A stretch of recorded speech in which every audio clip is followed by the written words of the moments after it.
Association. Yep. I had to write it down, So, hello. All right, sir, cue the video safety brief. So, just tell me after the safety brief.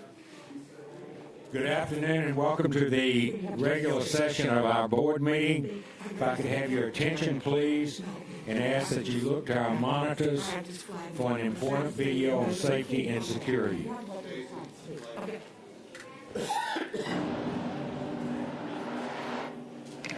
Greetings all. I'm Corporal Hollis with the Savannah-Chatham County Board of Education Police Department. For safety and security purpose, it is essential that I provide you with a public safety briefing in the event that we experience an on-scene crisis or emergency. First and foremost, you need to know where the exit doors are located. When directed, the public should exit through the doors to the left or the right behind you expeditiously.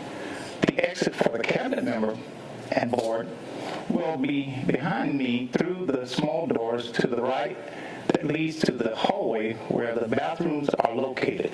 You should exit either the left or the right based on instructions given by campus police. All should go to the assemble area that will be designated by campus police at that time. If 911 need to be called, the responsibility will lie with campus police or designee. Also, if we are in need of an AED prior to arrival of EMS, that will be located on the left side wall adjacent to the exit door. It will be responsibility of campus police to utilize that or designee. Upon the arrival of EMS, it will be the responsibility of campus police or security personnel that are outside at the time to spot and direct them. If we experience a small fire, you should find the fire extinguisher behind me through the small doors where the restrooms are located to the left, adjacent to the exit doors. Thank you, and have a great day. Thank you, officer. Good afternoon and welcome. 30 seconds, please.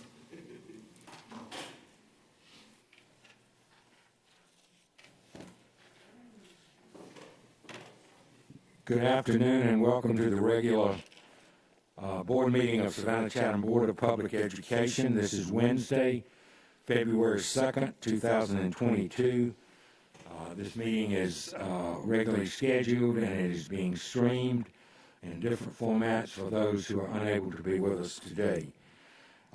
I welcome everyone here. I would ask Ms. Davis-Brown if we have advertised this meeting in accordance with all the state laws, and she assures me that it has been advertised.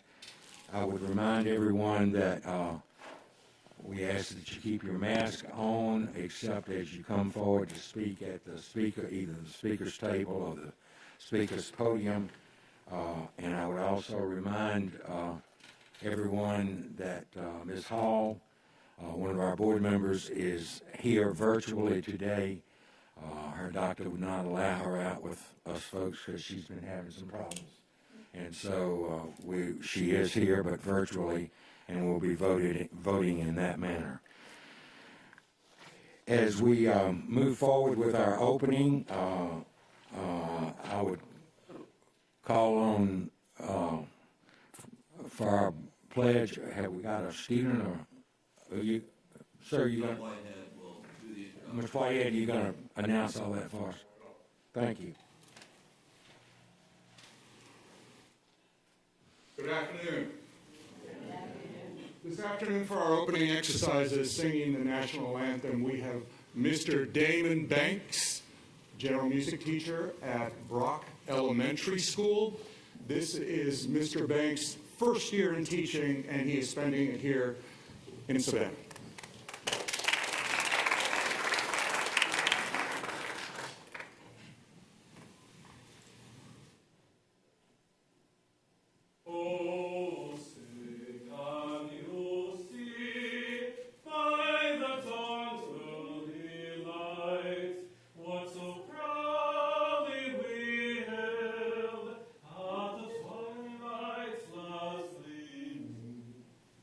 Whose rush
If that gentleman is as good a teacher as he is singer, the kids at Rock are in for a real treat every day, aren't they? Could I have a motion to approve the agenda, please? Thank you, Dr. Buck. I move that the agenda be approved. You've heard the motion from Dr. Howard Hall. Is there a second? Ms. Hines seconds. All in favor of approving the agenda as it is published, raise your hands, please. 1, 2, 3, 4, 5, 6, 7, 8. Ms. Hall? Aye. Ms. Hall votes yes, so the vote is 9-0-0. Moving on to any announcements that we might have. I do not have any published announcements. Is anyone else on the board that's a committee chair? Anything wants? Anybody? Okay. Moving on then to, it is always something that we do in our board meetings to recognize those who have passed away that are former employees or present employees or students. And today we recognize Ms. Cynthia Small, who is was a current teacher at May Howard Elementary. Rosalind Withright, who was a current employee at Jacob G. Elementary School. Ms. Teresa Brown, a retired media clerk from Largo Tibet Elementary School. Jane Clark, a retired teacher from Largo Tibet Elementary School. And Lana McCarthy, a retired teacher from Largo Tibet Elementary School. Would you stand as we remember these employees, please?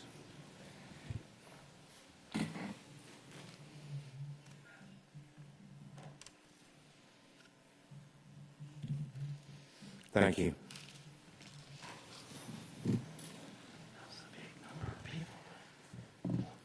My pleasure to introduce our superintendent, Dr. Ann Levette.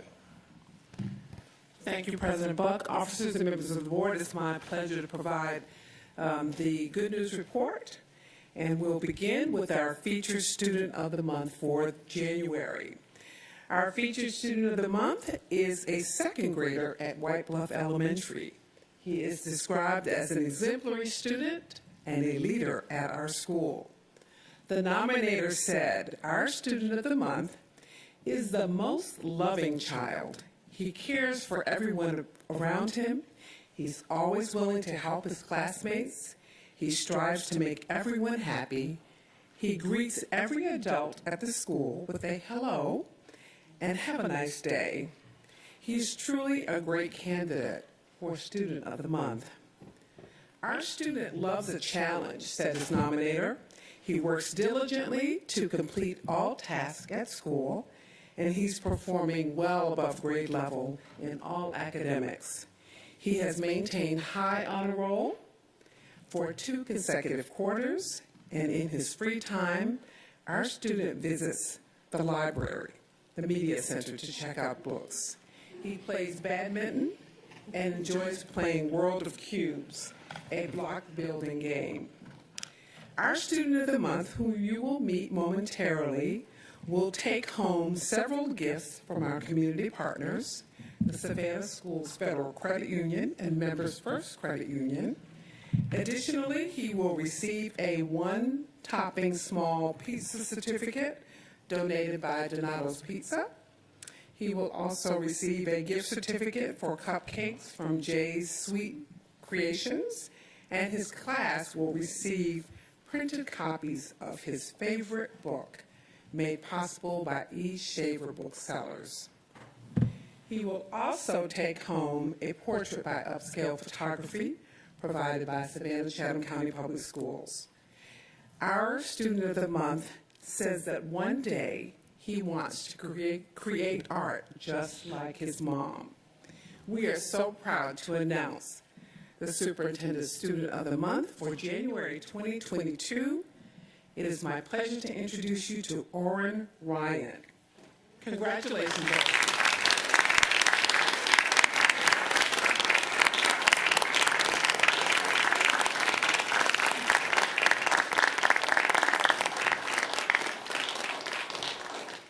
I'm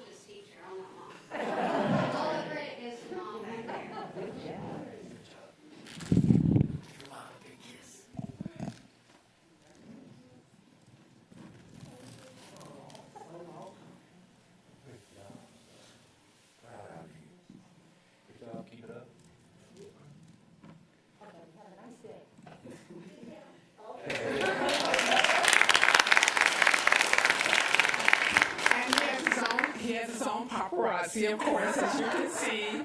We'd like to offer a special thank you and congratulations also to his teacher, to his mom and family. Thank you so much for bringing Oren today. We love meeting him and look so forward to hearing about his future academic achievements. So again, congratulations. And I'm going to count on Oren to share those pizzas and gift certificates he's received. Additional good news, here's our roundup.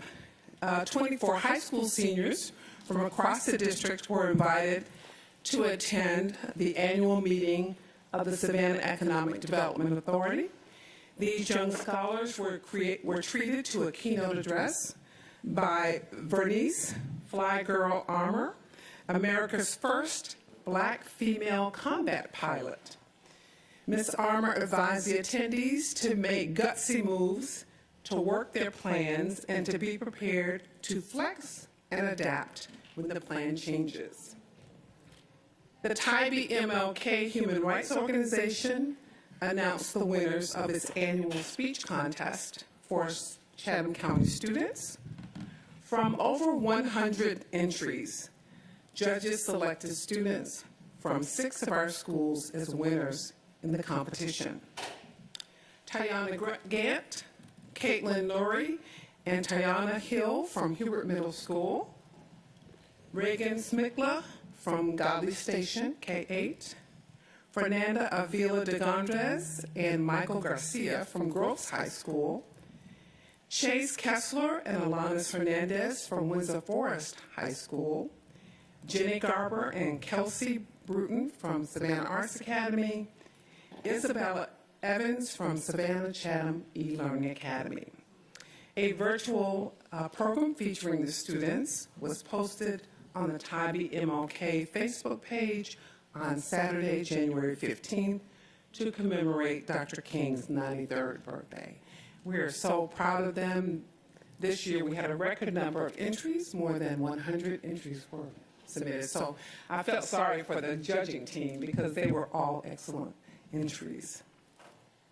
Savannah Arts Academy student Ava Dormine was featured in the U.S. News and World Report last month for the group she helped found, Students Helping Students Succeed, during her junior year. 32 students from 9 different high schools in the area are part of Students Helping Students Succeed. The group held a cleanup day at an area elementary school. They conducted a holiday gift supply replenishment drive in which students distributed gifts consisting of school supplies, art supplies, and educational games. Several other activities are planned for this semester as well.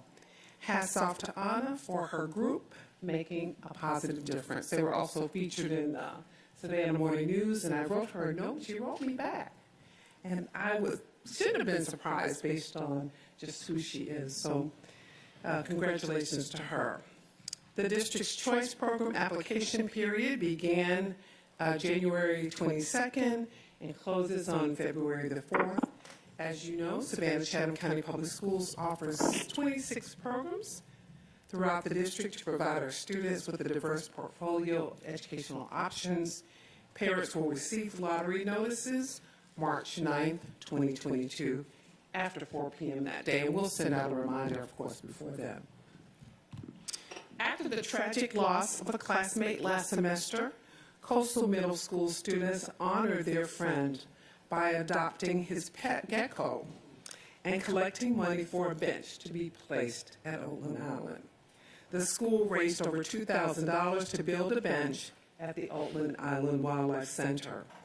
Kudos to those generous, compassionate students and their teachers for engaging in this meaningful tribute. We want to offer a special thank you to them for demonstrating maturity and support for each other. It was also featured, I think, in a Savannah Morning News article. 15 elementary students who are budding gardeners and cooks were selected to be published in a new cookbook being produced by the Center Park Credit Union and the Savannah Urban Garden Alliance. We've been a part of the Savannah Urban Garden Alliance for several years, so it's really nice to see our students be highlighted. This is in partnership with 4 Savannah elementary schools. They are Brock, Butler, Hodge, and Windsor Forest elementary schools. The cookbook documents the students' vegetable garden experience at the participating schools. A few of the selected recipes include easy roasted pumpkin seeds, cucumber baked chips, that's what I'm gonna check out, sweet and savory carrots, spring rolls, lemongrass veggie soup, avocado egg salad, and green eggs and ham. That'll come really relevant around March 2nd. And then finally, our 5 Teacher of the Year finalists have been profiled in the Savannah Morning News. You may have noticed those over a series of days. We hope you saw their profiles as we continue the important work of telling our story and celebrating the outstanding educators who make up Savannah Chatham County Public Schools. We're waiting anxiously for the announcement of the District Teacher of the Year at the gala, which will be held February 11th at the Marriott Hotel. I'd also like to again thank our staff, our students, and our families for working with us over this time of the pandemic. It is clearly a publishable novel, probably best about flexibility.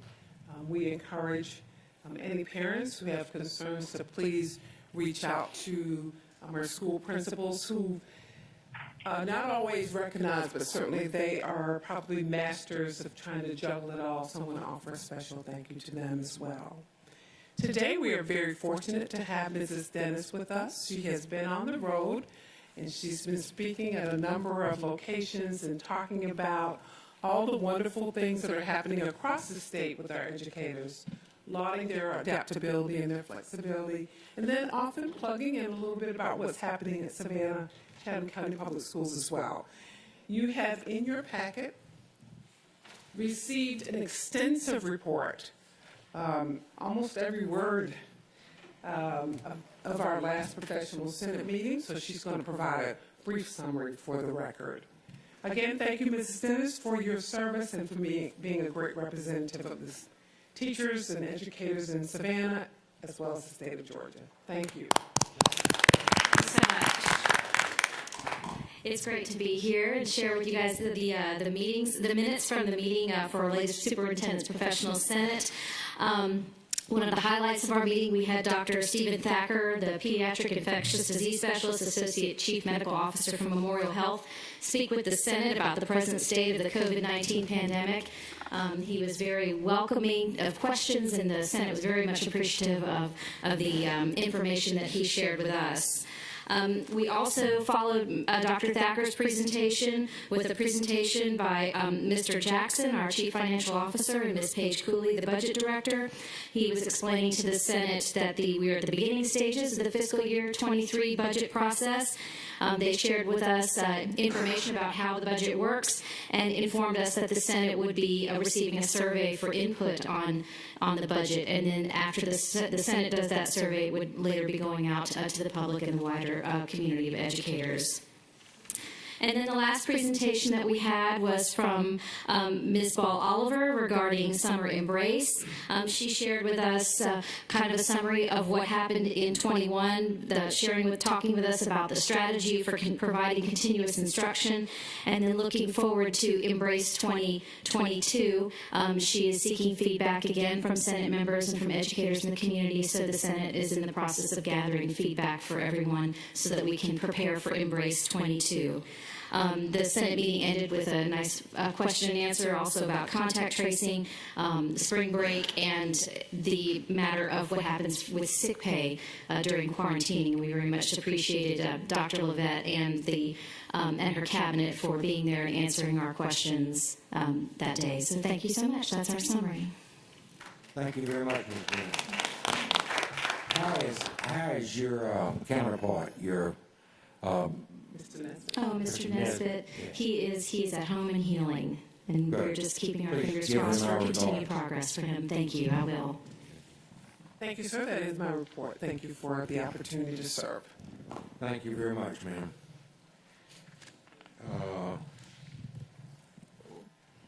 We need, I believe, next to have a quick safety brief. Good afternoon. Once again, I'm Corporal Hollis with the Campus Police. Please be reminded that the most useful comments are those that are related to matters of policy or board past jurisdiction. All comments shall be made in a professional manner that is not disruptive to the meeting. Guests should avoid name calling toward staff and board members and should avoid using profanity. Please follow the instructions of the board chair, who presides over the meeting. The board chair reserves the right to call anyone out of order who violates the rules of public hearing.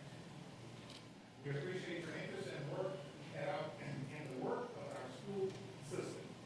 And I must remind you, your mask is supposed to make, that you have to stay on at all times. The proper way to wear the mask is over the nose and over the mouth covered. Thank you. Thank you, sir.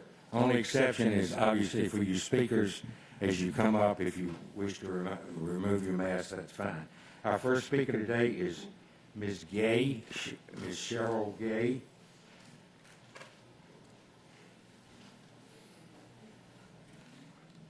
If you do have handouts for the board, if you will make certain the officer gets them always, then we will get our copies when it's done.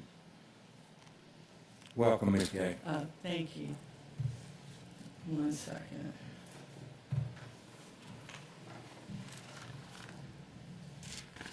So on January 5th, we had several speakers to the board, and we read some obscene excerpts from books that were in both middle and high school media centers within our school system. And so over the past weeks, we found a lot more books, actually, that have some questionable content. But I want to discuss just 2 of them today, both of which are found in Jenkins High School Media Center. The first one is Lawn Boy by Jonathan Ebbison. This book describes in graphic detail an oral sex encounter between a 10-year-old child and an adult. And that's the textbook definition of pedophilia, sexual activity between a minor child and an adult. The following is one of the passages from the book, and I'm going to spell the words, I just can't bring myself to say them. This is from the book. What if I told you I touched another guy's D-I-C-K, I said. What if I told you I S-U-C-K-E-D it? I was 10 years old, but it's true. I put Doug Goebel's D-I-C-K in my mouth. The second book is a graphic novel, and this is if y'all got it, what I just passed out. This is one drawing from it, but it's Fun Home, a family tragicomedy by Alison Bechdel.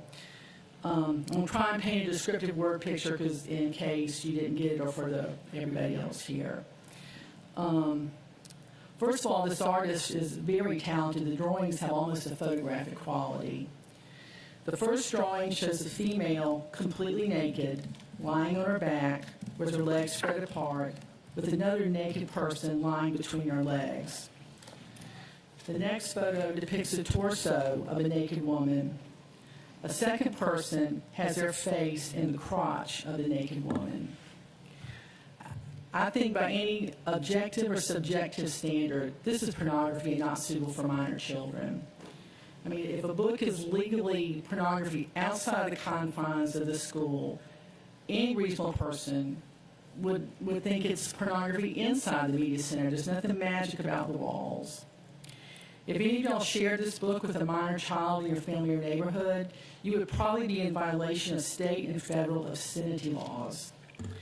One excuse I've heard is these kids can access the same material over the internet, and that's true, but that's a specious argument because there's a long list of things that y'all forbid coming to schools that all the kids can access outside the school. So there's an appropriateness here, and this is inappropriate.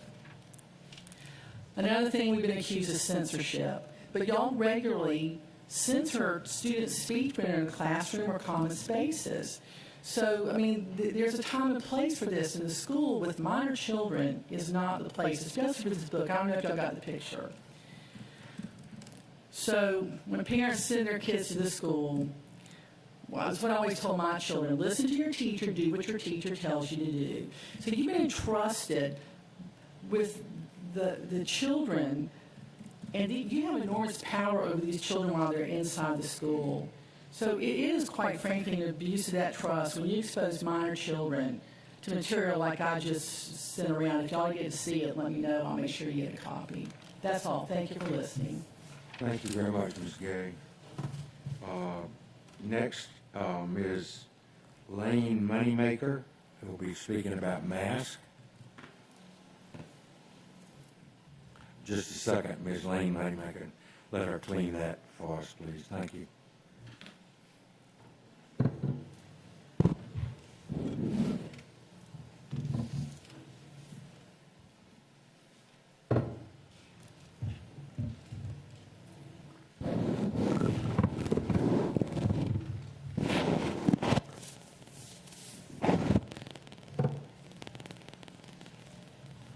Thank you, ma'am.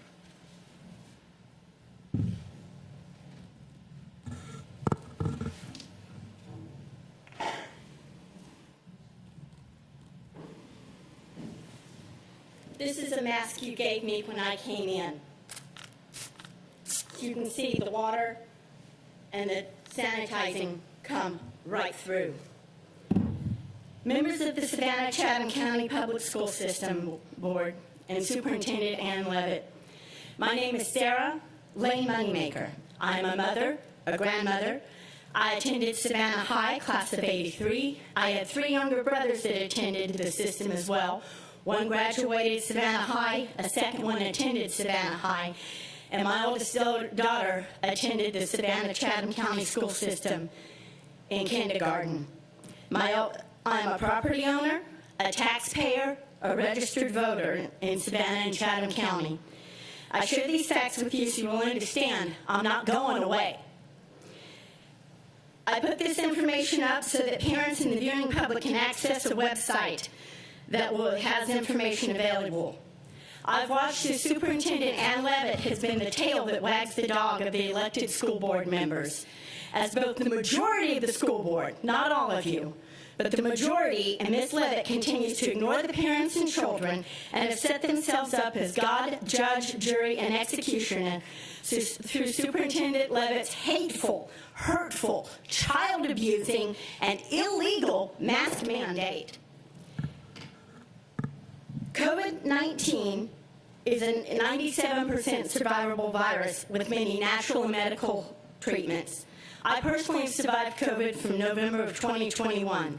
Science proves time after time that masks, the jab that is not a vaccine, it is gene therapy, and boosters do not protect or prevent you from getting COVID. Multiple times I've sent each of you an email as well as snail mail. 40-plus websites out of hundreds of website studies showing that masks don't work to protect anyone from COVID-19 or its variants. Studies showing that masking children causes psychological and physical harm. Yet each of you continues to be a weak sauce, applesauce, sorry excuse for a superintendent and school board member by not rescinding Ann Levitt's illegal mask mandate. As an intelligent human being, you are capable of learning and understanding that mandates are not laws. Ma'am, if you're going to continue in that way, you're out of order, please. Only the elected legislature of a state and country can make and pass laws, not mayors, school boards, superintendents, governors, or presidents. Ms. Levitt, you are not a medical professional. Therefore, your insistence on promoting and maintaining the masking of our school children is illegal. Illegal because you are practicing medicine without a license. Illegal because you are not an elected legislator tasked with making and passing laws. In October of 2021, each and every one of you were put on notice to stop the illegal practice of masking children. It is now February 2022. I'm here to let you know that myself and anyone else that wants to stand firm for the protection of our children will be working to support candidates to replace you as school board members and end the contract with Ann Levitt. Superintendent Ann Levitt, unless you immediately stop and rescind the child-harming mask policy, I will be seeking legal retribution against you personally for practicing medicine without a license. You will not pass the cost of your legal defense onto the taxpayers of Chatham County. One more thing. The school board's snarky response concerning the pornography you allow in our schools is shameful. If parents want to get those nasty, disgusting books for their children, the parents have the right to do so. You as the school system do not have the right to spend the taxpayers' money on pornography. We will be working with the Georgia State Legislature to close the loophole that allows you cretins to subject our children to pornography. You think we just show up and give a pretty speech and you have the right to ignore parents, grandparents, and taxpayers and continue your hateful, harmful actions against our children. That time is past. We do take action, and we will not allow you to continue to harm our children. They are not your children. They belong to the parents. As board members, superintendent, and teachers, you are given the opportunity to sow into the next generation to help them learn to educate themselves and learn to think for themselves. You are not to destroy them mentally and physically. You are not to tell them what to think. You will be held accountable, not only by parents and taxpayers, but by God Almighty himself. Let you who have ears to hear, hear. Thank you. Thank you, ma'am.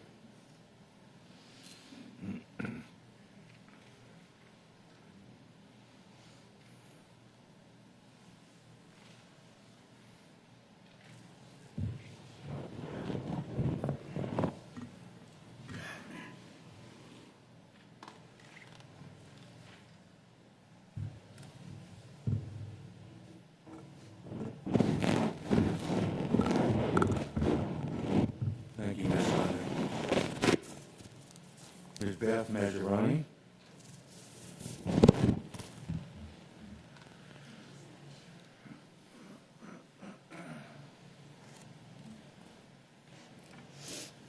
Good afternoon. Good afternoon.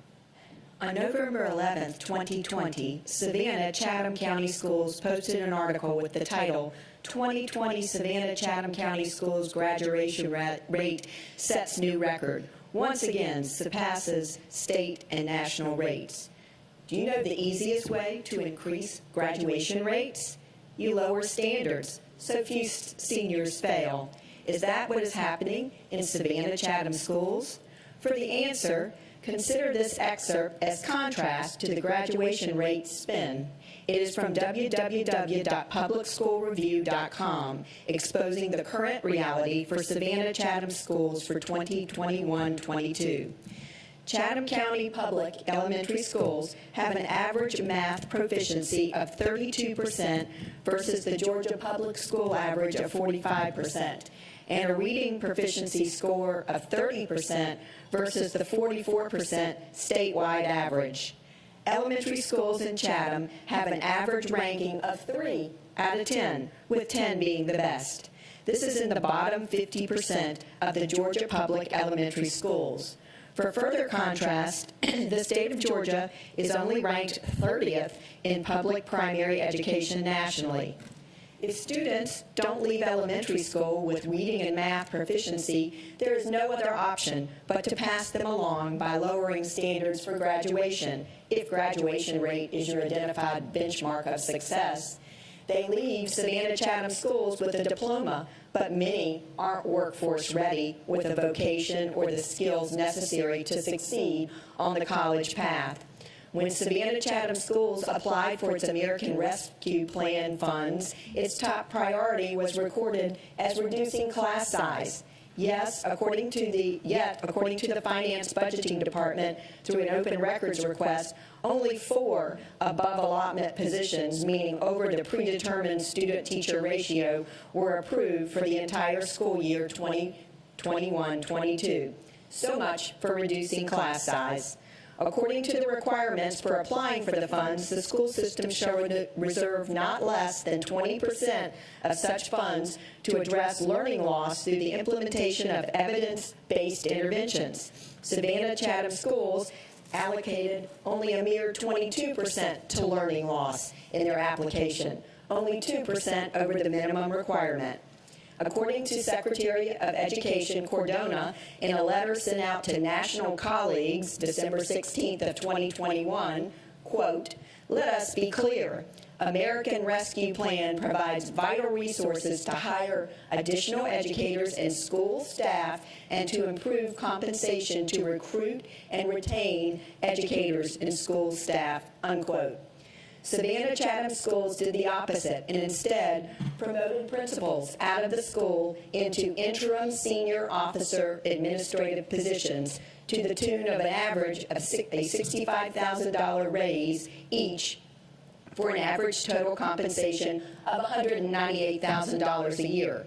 In totality, $745,000 in 4 newly created interim senior officer positions and approximately another $30,000 in upgraded administrative positions were added for the school year 21-22.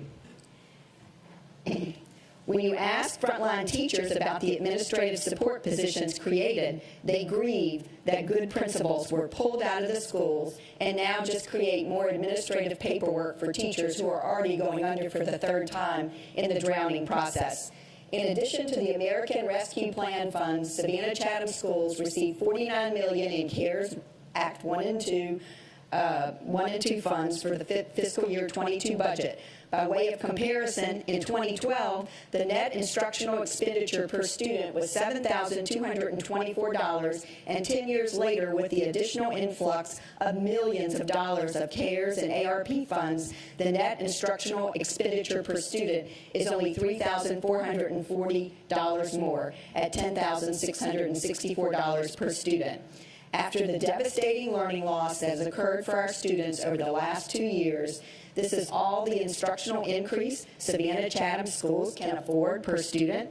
As taxpayers and parents, the path forward is clear. We need an in-depth audit of the CARES 1 and 2 and ARP funds and an explanation of why so little was allocated to the monumental learning loss of Savannah Chatham School students and the retention and recruitment of teachers through salary and significant bonus money.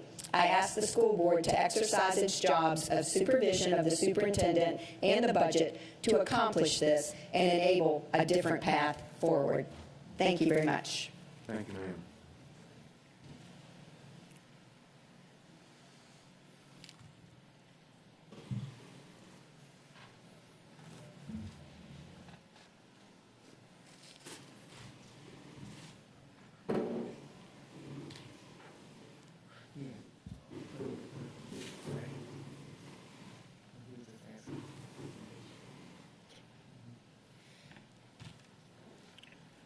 Mrs. Lassner, we'll talk about COVID testing.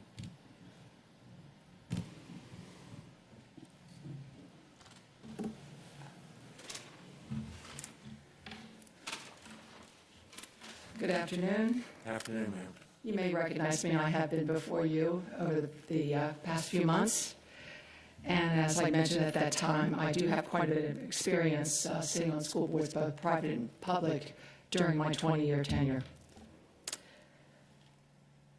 Last month in particular, I spoke about the need to increase the board's accessibility to the parent community and taxpayers by way of evening meetings. And I was pleased to learn that Mr. Johnson proposed, Mr. Cashmar seconded, and the board approved moving one of your full board meetings to 6 o'clock in September. For that, I thank you. Although it may still prove to be a bit early for working parents, it's a great start. And I appreciate you listening.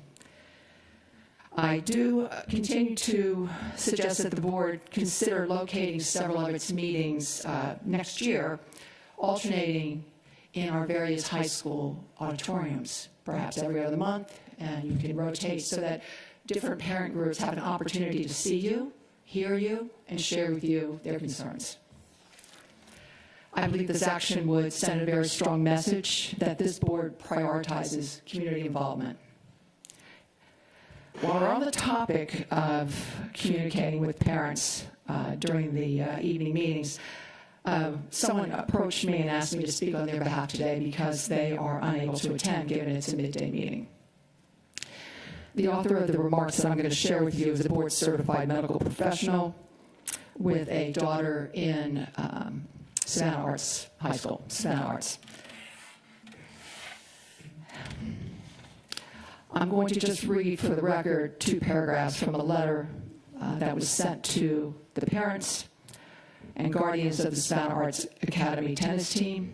Quote, this is February 1st, quote, I'm writing this letter to formally apologize for miscommunicating the registration process for COVID-19 testing.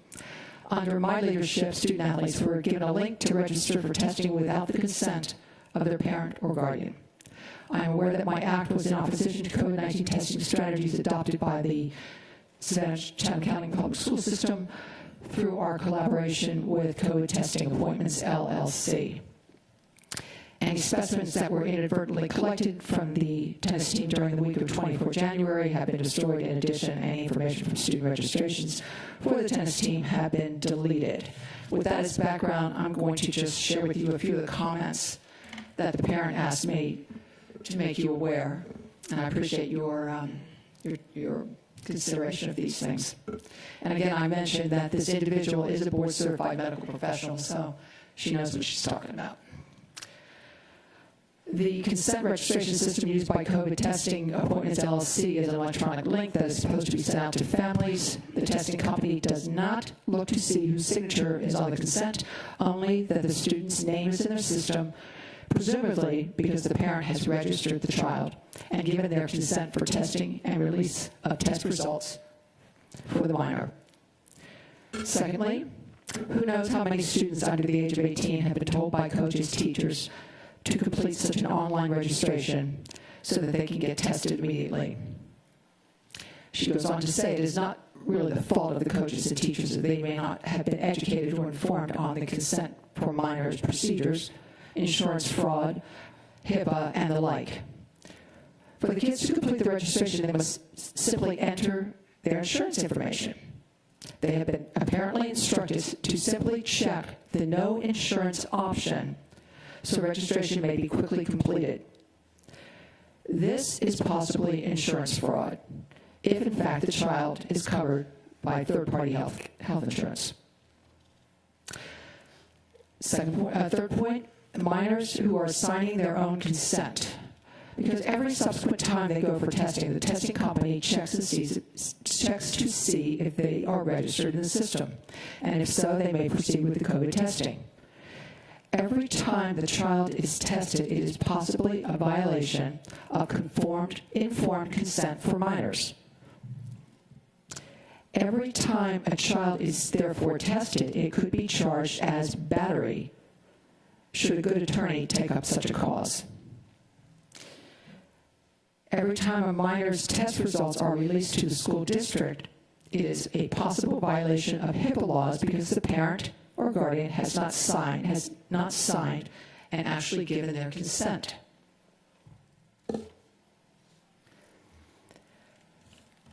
COVID Testing Appointments LLC has no knowledge of this happening and agreed online registrations for our students need to be removed from the system and the link resent to parents so that they may operate in accordance with the laws which have been violated to this point. This parent said that the superintendent and members of the school board were made aware of the situation January 25, and a response was not made available until January 28th, at which time the district recognized the importance of parental consent as it relates to COVID testing, and the district would be working to identify any student who may have inadvertently been tested without proper parental consent. An apology was issued at that time. This individual makes the point that the district is presumably receiving monetary compensation from the Georgia Department of Health and states that the number was approximately $75,000 during the fall semester and again $75,000 in the spring, with additional monies for athletes tested and testing occurring in Title I schools. This individual said they mentioned this to school board members, but they were not aware of this situation and were not sure where the money was being accounted for. Ms. Which Lester, line items of the budget. could you share that with us? Your time is up. And I apologize. Anyway, just in closing, this individual said that they are concerned on behalf of the board and the district for issues such as potential insurance fraud, battery, and HIPAA law violations, all serious matters. So I'm sure that this gal would be here herself if we were at our September evening meeting, but I thank you for your time. Yes, ma'am. We've all heard from her. Thank you.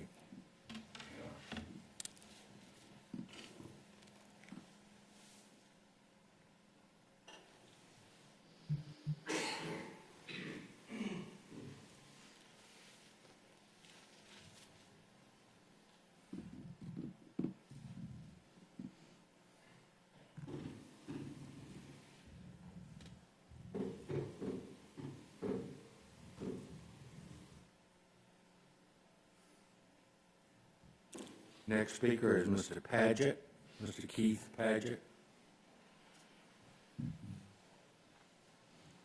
Welcome, sir.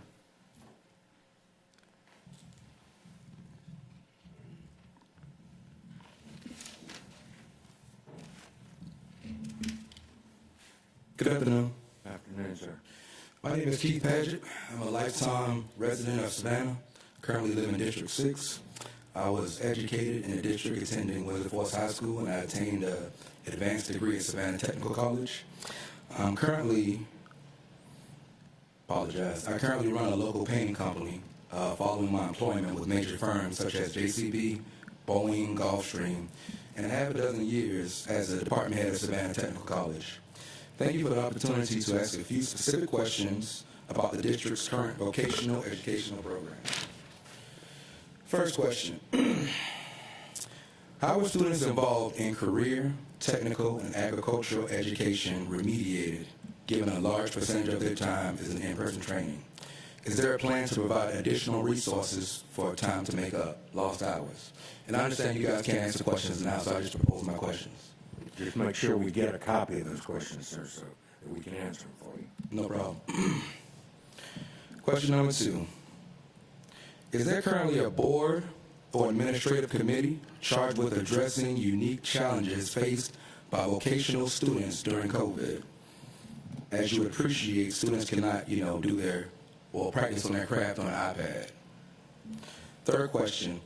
In light of a tight labor market, particularly in trades, is there an effort underway to identify opportunities to place our vocational students in apprenticeships and on-site training for tomorrow's jobs? Next question. What is Georgia Cyber Academy?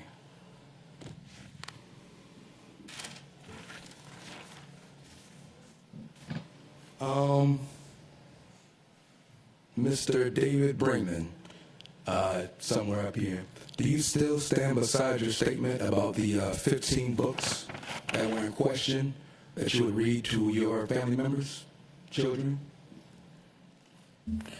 That's it for me. Thank you very much. Thank you. Mr. Paget, please give the officer your questions so that we can get back to you on those. Thank you.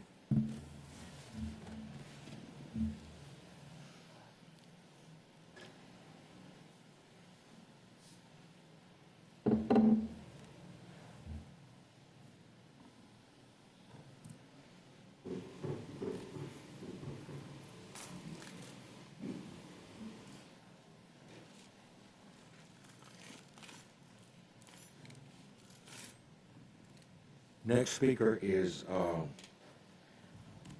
maybe mispronouncing the first name, Trey Burrison. Trey, I'm sorry, ma'am. Please excuse me.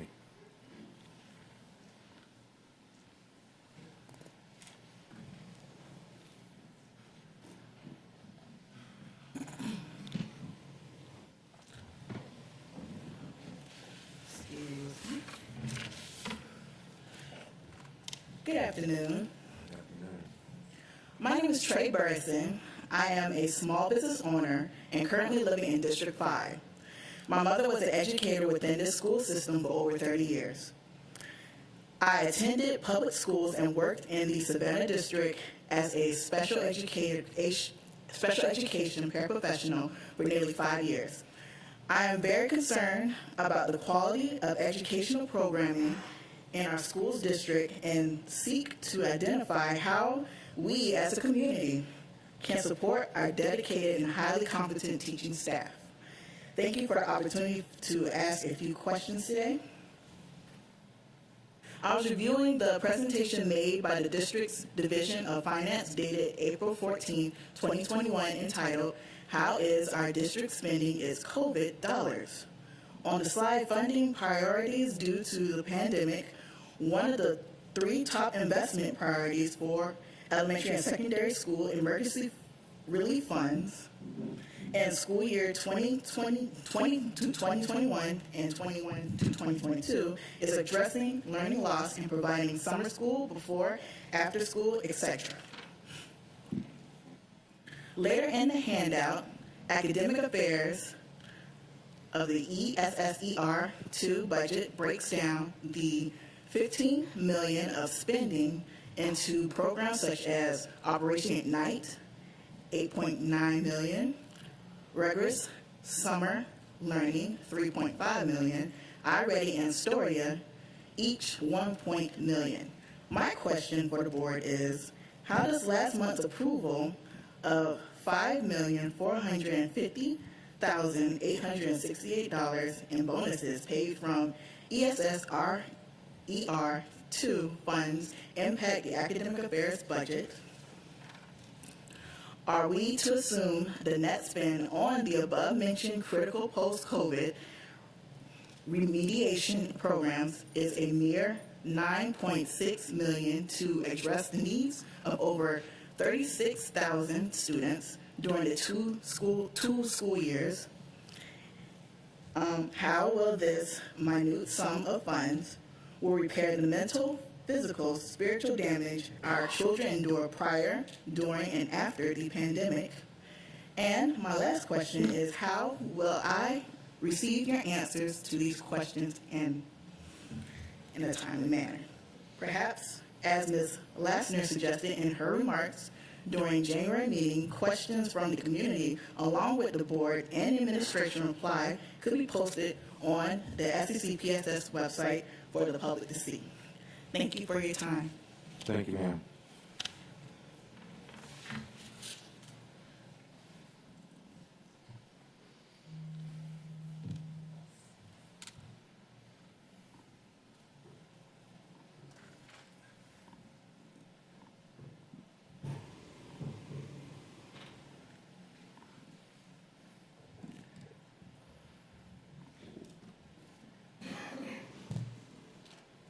The next speaker is Ms. Peterson, Ms. Lisa Peterson.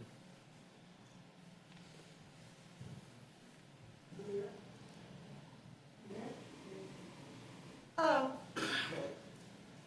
Thanks for letting me come.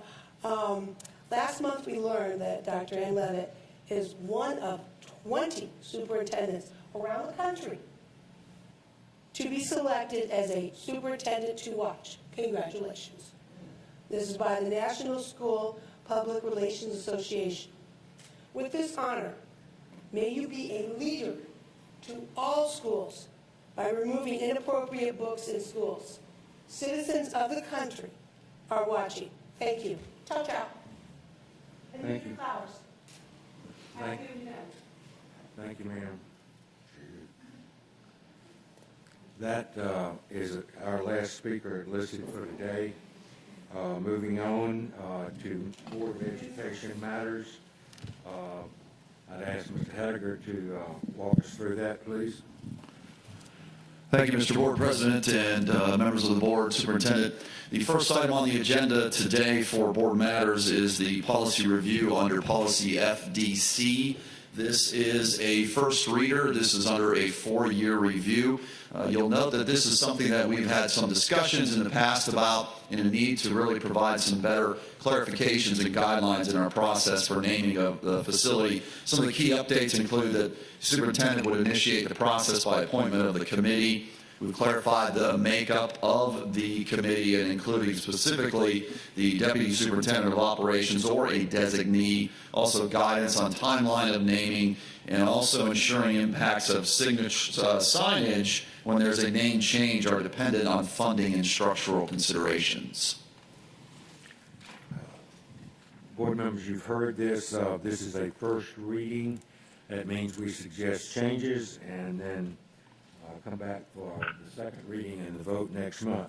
Are there comments, concerns, or questions that you would, Dr. Howard Hall? I don't agree with the 5 years. I know that there's a part on it that says unless waived by action. We have received calls from people wanting to name facilities after a person that is alive, and we always refer them to the policy that a person has to be deceased, and by putting the 5 years in there, I just don't think that should be in there. Thank you, ma'am. Any other comments? Those are being noted for you, by the way. Other comments from board members?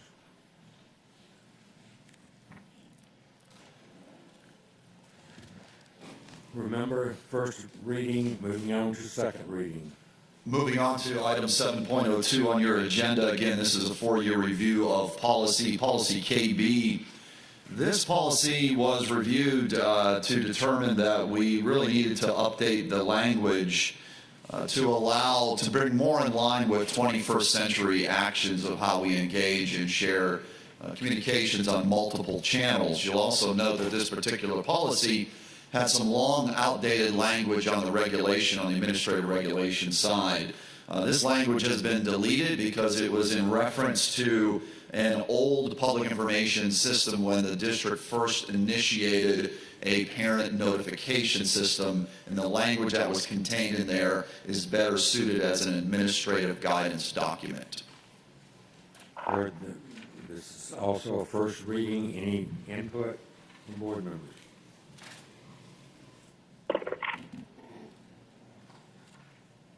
If you reread at home or come up with any others, please let everybody know so that indeed we can take care of that before the second reading and the vote next month. Thank you, sir. Item 7.03 on your agenda. Again, this is a first reader under the 4-year policy review, KBC News Media Relations. Here we have updated the language to ensure that we have some overarching policy language that provides the authority of the superintendent to engage with the media. And really it also deletes the regulation side, which then becomes redundant, which was also outdated based on current practices and the way that we are operating. The key part on that is it includes language that sets the communications office as the primary coordinator and individuals to reach out to facilitate access to staff or facilities or media. Concerns, questions, board members? Remember, again, first reading. We'll vote next month. Item 7.04 on your agenda. This is a 4-year review, first reader. This policy, fiscal authorities, has been fully reviewed by our finance team. We also did receive some quality updates from our legal team on this. This is one of the benefits of doing the 4-year policy reviews. You find things in policy that either are outdated or need to come up with current practice or frankly just misstated based on, for whatever reasons from the past. The key thing here is that we have updated the authorities as it relates to the referendum of bond. That falls to the authority of the board to call that, and that's enumerated in policy. Any input? First reading again.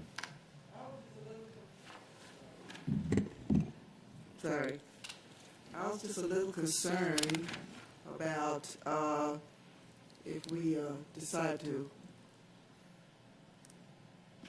ask for bond increase of bond funding, that it would have to go to be voted upon by the public first.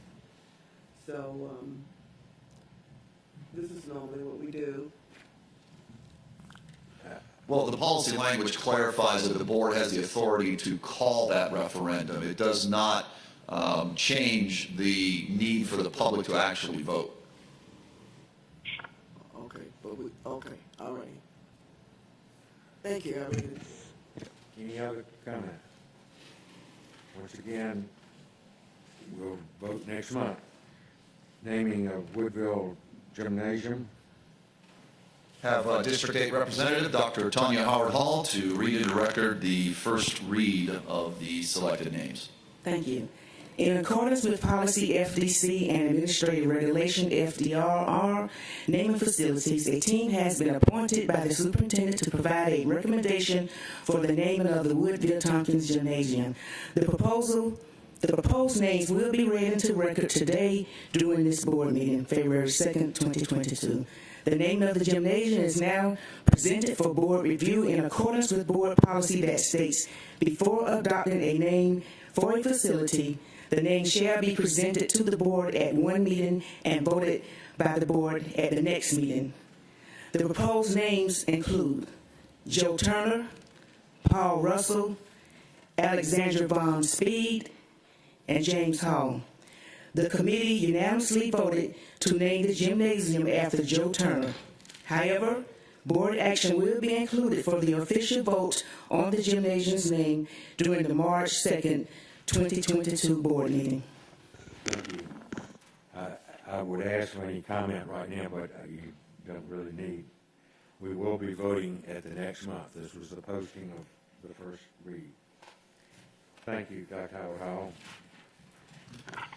Thank you, sir. The next item on the agenda is item 7.06. We do have a second reader calling for board action here. This is the subsequent changes that came through after the first review of the policy ED on student transportation. There was some good discussion from the board at the January 5th meeting. We took some notes and made some accommodations and some adjustments based on that. Primarily, we added an overarching policy statement to account for situations where transportation services may need to be modified when resources are not available. We also added overarching policy to allow alternate means of transportation where feasible and allowable by law, as opposed to general references to public bus transportation. We cleared the policy references to assigned zone schools remains the key reference. We also tweaked the language to ensure that it is very clear that in IEP or a service plan where it is required that transportation is delivered, that students who have that will receive it. And some of the language went from the policy to the regulation. And finally, after some additional feedback from the legal team, we updated the policy references to insurance language to make sure that it ensures that we understand it is all being provided as required by law. This information has been provided in advance to the board, and it has been publicly posted to board docs. Thus be it resolved, the board approved policy ED with the recommended changes as a second reader for final adoption. Heard that resolution. Who would make that motion? Dr. Brinkman, is there a second to that motion? Ms. Hines? Dr. Brinkman, anything you wish to say? Thank you for the time and effort put into this. I know that it's difficult trying to rewrite something about busing during the crisis that we're going through right now with just bus drivers and trying to figure out how to best suit this for the future. So thank you. Thank you. Ms. Hines, anything? Other comments from board members? Heard the resolution. All in favor of passing this motion, raise your hands, please. 1, 2, 3, 4, 5, 6, 7. Ms. Hall? Yes. 8. All opposed? 1. So the motion passes 8-1-0. Moving on to National School Counseling Week, Dr. Haskins Brown will read our resolution. It's my pleasure. A proclamation as proclaimed by the Board of Education on February 2nd, 2022. Whereas school counselors are employed in our schools to help students reach their full potential, and whereas school counselors are actively committed to helping students explore their abilities, strengths, interests, and talents as these traits relate to career awareness and development, and whereas school counselors help parents focus on ways to further the educational, personal, and social growth of their children, and whereas school counselors work with teachers and other educators to help students explore their potential and set realistic goals for themselves, and whereas school counselors seek to identify and utilize community resources that can enhance and complement comprehensive school counseling programs and help students become productive members of society, and whereas comprehensive developmental school counseling programs are considered an integral part of the educational process that enables all students to achieve success in school, therefore we do now proclaim February 7th through 11th, 2022 as National School Counseling Week. In witness thereof, we officially affix the seal of the Savannah-Chatham County Board of Public Education to this proclamation on this second day of February 2022. Thank you. You've heard the resolution from Dr. Hoskins Brown. Is there a second? Second by Mr. Johnson. Any input from staff or from board? Hearing none, all in favor of the motion. Oh, excuse me, Mr. Bowski. It's always, I think, important when we have these resolutions, but especially now, given how much our school counselors are an integral part of all our school teams, I think this one is especially appropriate and appreciate the recognition they well deserve. Thank you, ma'am. Well said. Dr. Brinkman. I would echo Mr. Rabowski's comments, but also delighted to hear of our charter schools being able to add counselors to their staff, and I would look forward to seeing a budget where we prioritize trying to hire more counselors. I know that it's difficult to find qualified counselors now, but if we are actively seeking to try to have more counselors and not to follow the national guideline of 400 students to a counselor, but to try to minimize that as much as possible. Thank you, Dr. Brinkman. Any other comments? Hearing none, all in favor of the resolution, raise your hands, please. 1, 2, 3, 4, 5, 6, 7, 8. Yes. 9. Motion passes 9-0-0. Sir, we do have two counselors here today, as you are aware. Come forward, please. Excellent. Mr. Jacob Lytle from Garrison K-8 and Douglas Simmons from Savannah Early College.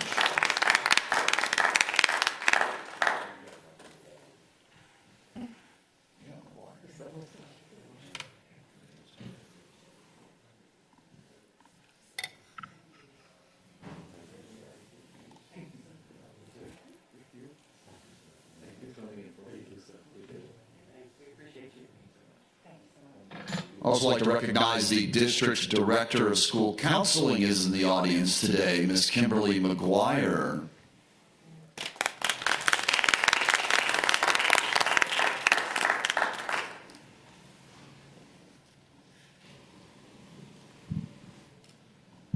Moving on, could I have a motion to approve the consent agenda?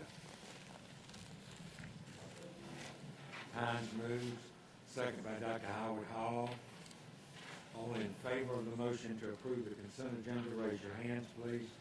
1, 2, 3, 4, 5, 6, 7, 8. Yes. 9. Motion passes 9-0-0. Consent agenda is approved. Moving on to strategic goal 1, student success, academic achievement.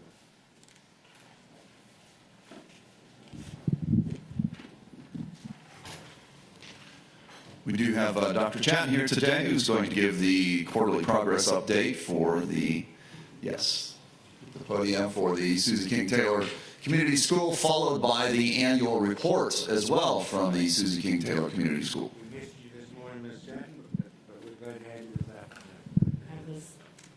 I was supposed to be here only for this one, so I hope you didn't really miss me.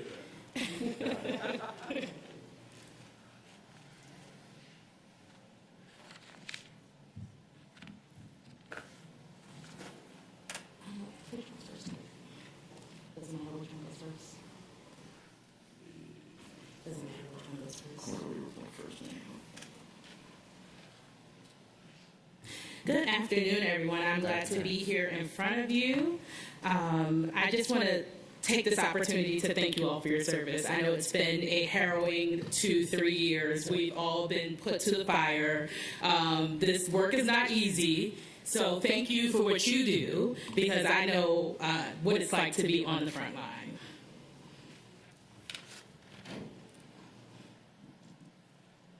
All right, so for Susie King Taylor Community School, we would like to present our Q2 progress check. We are, as you all know, a K-8 school. Currently, we will graduate our first class of 8th graders this year. Believe it or not, we started 5 years ago with just K-4, so it's been a constant state of growth. But as far as our progress is going, We have implemented What I Need Time, which is an improvement upon our tier time, which is what we had in the previous years. But what I need is basically a new instruction-free intervention period where every student is able to get 30 to 45 minutes of strategic interventions, gifted instruction, speech and language, and they're not missing primary instruction from their core classes. We've also implemented instructional coaches who are able to go into the classrooms and help our teachers in modeling lessons and also providing feedback. Our Title I and TSI funds provide us with interventionists who are able to provide instructional strategies and support to our Tier 3 students explicitly, leaving teachers to only support Tier 1 and Tier 2 students. We have a community partnership with Horizons, who provides an after-school program for us daily, Monday through Friday. And also in conjunction with Horizons, we work with the Savannah Philharmonic to provide our students violin lessons. We also partner with Dancing Little Stars that provides our students with tap and ballet lessons. We work with the Capoeira group of Savannah, so our students get Brazilian martial arts. And we also do African drumming. We purchased a new science and social studies curriculum that are both Georgia State standards aligned and both hands-on, so that goes with our mission and our values at Susie King.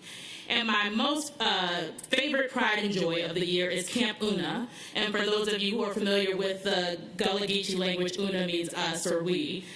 So this is our camp that provides our students with a free summer program. In the morning, they are able to get instructional support in their core studies, but really we're providing remediation for students who needed that remediation due to pandemic learning loss, but also enrichment for students who are ready to move forward. And then in the afternoon, we provided our students with experiences. So we went on field trips. Some of our students last summer went to Tybee for the first time in their life, and that was provided to them through this experience. So I just learned today that we have the funding to do it again this summer, so I'm very much looking forward to it. And if anyone out there in Savannah land is willing to come and provide some opportunities for our students, please contact me. We need more people to come in and give them experiences. All right. So I went through all of this, but our Tier 4 students who are served through an IEP during one time get support from the special education team. Tier 3 students from the math and interventionist, math and reading interventionist, and Tier 2 work with their homeroom teacher.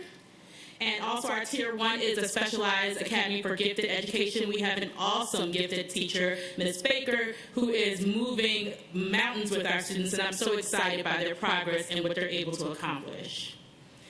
Our instructional coaches provide PLCs, lesson planning, content, and pedagogical knowledge. Today is not my talking day. And data-driven decision-making.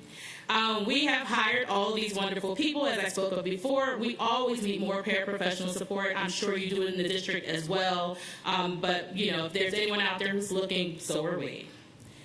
And all of our partnerships that we talked about, as well as our social studies and science curriculum. We are very excited about the growth that our students are making during this pandemic. We did not expect it, honestly. We really thought we would see a slide. But this year, our students are growing. So this chart gives you a look at the average percentage of students who grew from the beginning of year map to the middle of year map. So 68% of kindergartners grew in their reading scores, 73% in math, and so on and so forth. And this is iReady, beginning of year to middle of year. And we saw significant growth in iReady, which we believe correlates better with GMAS results. So we are hoping to see great gains in GMAS as well. Although it's very difficult because, as you know, we're often comparing apples to oranges because it's not the same student base. But we still want to see students grow in their student growth percentile from the year before, no matter what school they were in. Also, we have our map data here, and you can see we don't have a very large sample size. Our classes are not much larger than 40 students. So when we're talking about students, it's really almost at a very individual level when we're speaking of growth. And also, here is winter iReady. from 20 to 21.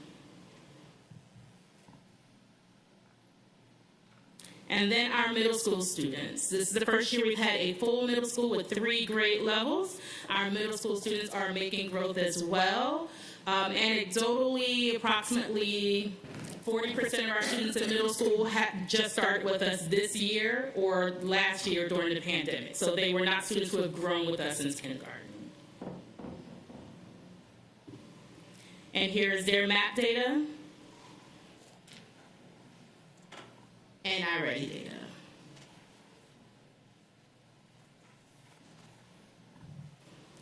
Attendance, as I'm sure you're experiencing in the district, has been very wonky.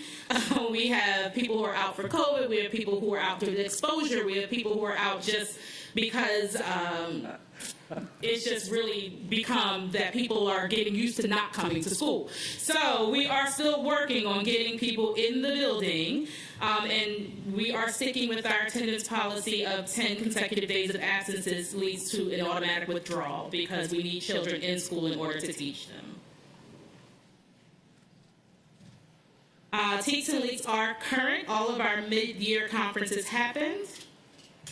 And at the time of this report, here is our discipline report. We had 14 lower school total incidents, 9 at MGA, violent incidents, which are really, at our school, it's just fights, fist fights, no drug-related incidents, bullying, harassment, and that's the percentage of incidents per division. For our discipline, we use conflict resolution when possible. As you know, for conflict resolution, you have to have willing participants. So we need people to participate in that process, and we also use restorative justice, which the emphasis is restoring the community back to the whole. So rather than punitive consequences, it's how can you right your wrongs. And that's the end of that presentation. Any questions of... Yes, ma'am, Ms. Hines. Well, first, thank you for your report, and always enjoy hearing from you. You have a split campus as far as... Yes, ma'am. I know where the one is on Bull Street. Where's the other one located? So our K-5 location is at 34th and Bull, and 6-8 we share the building with Raymond Junior Academy at 51st and Florence. Dr. Hoskins-Brown. I just want to say I'm really, really happy with your progress. I know you've been working very hard, so I just want to say I know you haven't gotten to the other presentation, but awesome job. I know it's been a lot of work for you, and I really like the progress you've made. Thank you. You're welcome. Any other comments from board members on the first report? You want to move on? Yes, sir. All right, so for our annual presentation, we had 326 students enrolled in grades K through 8 across 2 campuses. We are, at this time, I believe we are more than 1-to-1 with technology. We're probably 3-to-1 with technology, so every student can have one for their book bag and their desk. All of our staff are trained in Orton Gillingham phonics instruction, and we make sure to retrain staff every year when they come in, and that's a great investment. It's about $1,200 per staff member. All of our staff are trained in restorative justice methods. We have an active parent organization called the Aviary, and a lot of our parents are really enthused to get back into the building. And just when we were getting busy with letting people back in the building, we hit this new surge, and now we had to back off of it again, but we're hopefully getting more people in. And then we have so many after-school activities, which we have used to we've added them to our repertoire in order to compensate for not having transportation. So by having after-school activities, it allows students to have a safe place to be while parents are still working. And that includes capoeira, robotics, art club, athletics. Our middle school students participate with Hubert Middle School for athletics. We offer dance, choir, instrumental lessons, and we run our own before and after school care. So that is not at a profit to the school. It's really just for convenience to parents. So what we charge parents is very minimum, just so that we can pay the workers who are staying after work. This summer, we served almost 100 students in grades K through 8 through our summer program, Camp Una. Incoming kindergarten students were able to participate, and it served as their orientation. So by the time school started in August, they were already familiar with campus. They knew who their teachers were. They had familiar faces, and we could just get going. We provided programming from 8 a.m. to 6 p.m. during the summer, so no half days, no parents rushing to pick up their children. Again, they had a safe space to be. Our mornings were academic, and the afternoons were crafts, clubs, field trips, Splash in the Burrow, Clubhouse, and Kat Robertson provided a visual storytelling workshop for our students as well. So these are our demographics. We are very different K-5 than 6-8, but they mirror each other, sort of. We are growing in our diversity. And we now have our first EL students at school, so that's a step in the right direction. Hopefully one day we'll be able to provide our own ESOL programming. But as you can see, we also have a disproportionate number of students with IEPs. And as we've always said, we believe that's because families trust us to support their students, and so we attract more families with students with disabilities. So hopefully that is what you see here, not that we're just identifying students with IEPs. Here's our finance report. I won't read these numbers to you. You can see those. Revenue. And again, our community partnerships. We also partner with the Radiant Church of Savannah, PAC. I think those are the two that I didn't mention before. And that's the end of that presentation. Questions, concerns? Dr. Howell? Yes, thank you for your report, and I appreciate the progress that you're making. You're doing a great job with your community outreach as well as your extracurricular enrichment activities. Those really have an impact on your academic achievement, so just keep moving forward. Thank you. Mr. Johnson? I would like to also echo my colleagues' comments on the hard work that you have put in. I know it has not been easy for Susie King Taylor. Y'all have started right before the pandemic, got hit right with the pandemic, yes, and working through things. So I appreciate all the hard work that you and everybody at Susie King's done. And I really do like to see that y'all getting into that athletics aspect of it with now having the middle school.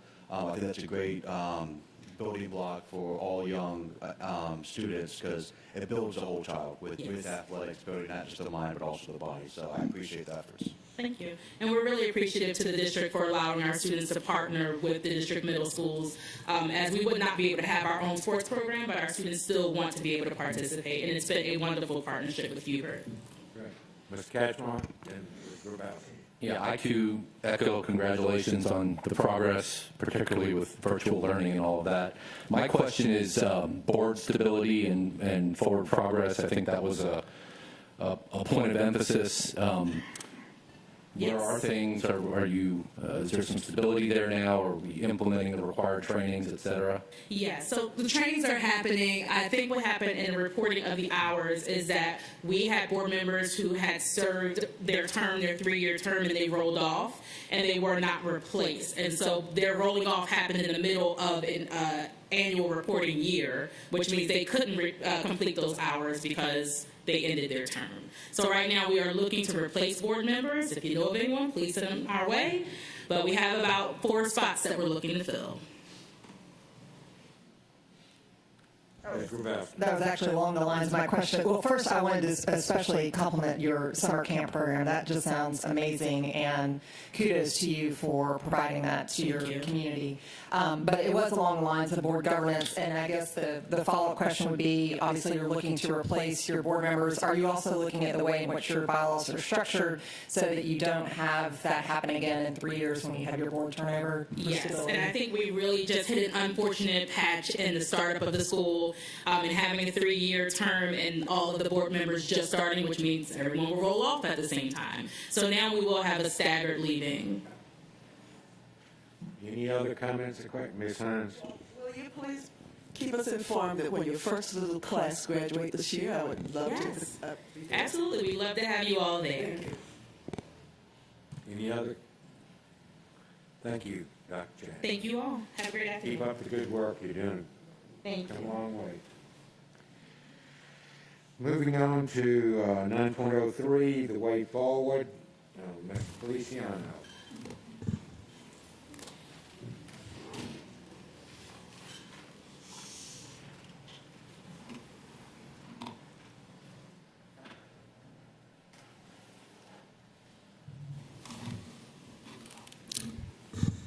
Yes, good afternoon.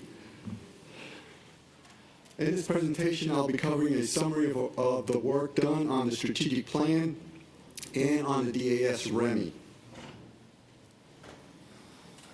On the screen is a summary of key events that occurred to complete the full strategic plan for the district.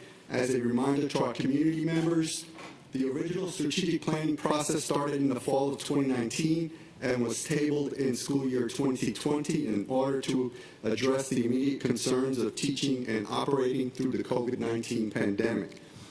As an interim solution for school year 2021, a one-year Return to Learn tactical navigation plan was created to help guide the work and inform the board and community of the efforts made to continue school operations. In January 2021, we resumed our work to complete the 5-year strategic plan with the assistance of Georgia School Board Association and the Georgia Leadership Institute for School Improvement. The last milestone on the timeline is the Way Forward 2026 DAS REMI.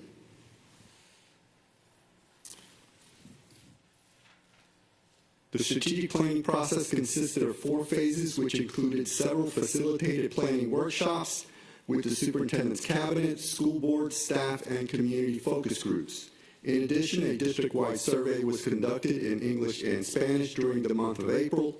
This was followed with a planning team meeting that consisted of community and staff members, and several action team meetings that consisted of district staff.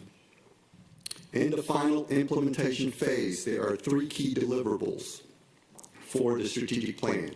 The first and second were adopted by the school board on September 9, 2021, and consisted of the vision, mission, guiding principles, priority goals, and performance objectives. The slide on the screen shows the second component that was adopted. It is a visual of the school board's approved strategic map that consists of 4 priority goals and 13 performance objectives. The third and final deliverable is the operational component of the strategic plan, the DAS REMI, which is the District Accountability System Reporting, Evaluation, and Monitoring Instrument. For the Way Forward 2026 DAS REMI, I'm excited to say we have moved from a paper-based document to an online interactive platform. The platform includes all the priority goals, performance objectives, along with their KPIs, that's key performance indicators, baselines, targets for each of the year. I will now show you the live site that is accessible to the community.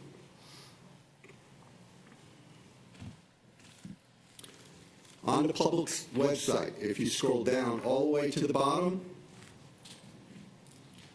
you will see District Accountability System.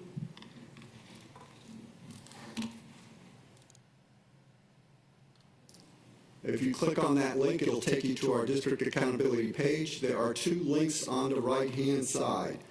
One is the actual reporting schedule, and the other one is the actual dashboard that I will be covering.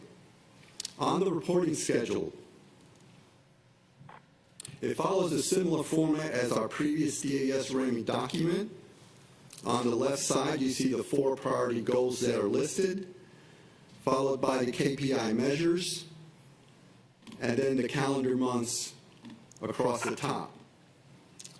In each box is the type of report or location where the report would be presented. At the bottom is the legend of the reporting type, and then further down is a table view by month on all the reports and those locations.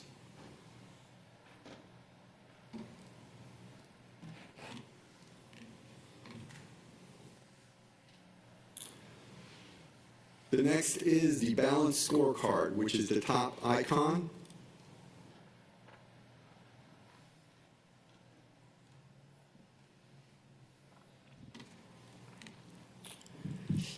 Here you will see each priority goal selected. Over to the right, if you click down, each of the goals can be selected. So for now, I'm going to select priority goal 1. On the left-hand side, you're going to see the performance objectives under priority goal 1, each of the measures for each of the objectives, the baseline, and each of the year's target and actuals. You will note TBD for several of the base and targets. These are either new measures we are capturing this year or where we need to reset the baseline to account for data limitations resulting from the pandemic. If you wanted to print the entire holistic view of the dashboard, you would click on the printer, balance scorecard. This would be the baseline year, the current year, select the years that are listed.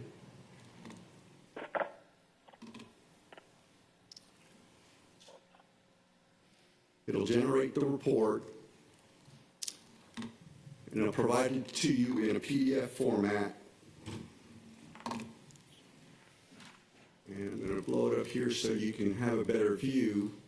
And here you can see the priority goal listed, the performance objectives, each measure, the base, 3 years of actuals and targets, and then the strategies that the administration is doing. So if you scroll down on here, you see priority goal 2, priority goal 3, and priority goal 4.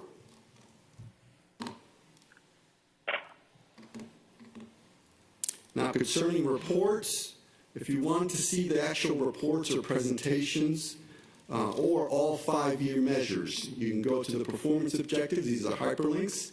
You can click on them, and then here you can click on performance objectives. Let me expand this, and here you see vertically each of the 5 years, their targets, and the actual scores, descriptions, and then below here will be the supporting documents. So as the administration does presentations or reports, they will be here for the community to access. And this is an example of a report that was put in here. Another item I'd like to point out is when the scores are put in, the actual scores are put in, they will be color-coded in the background. As you can see the legend on top. If it's red, there's no change or a decline. If it's yellow, progress but did not meet. If it's green, meet or exceeds.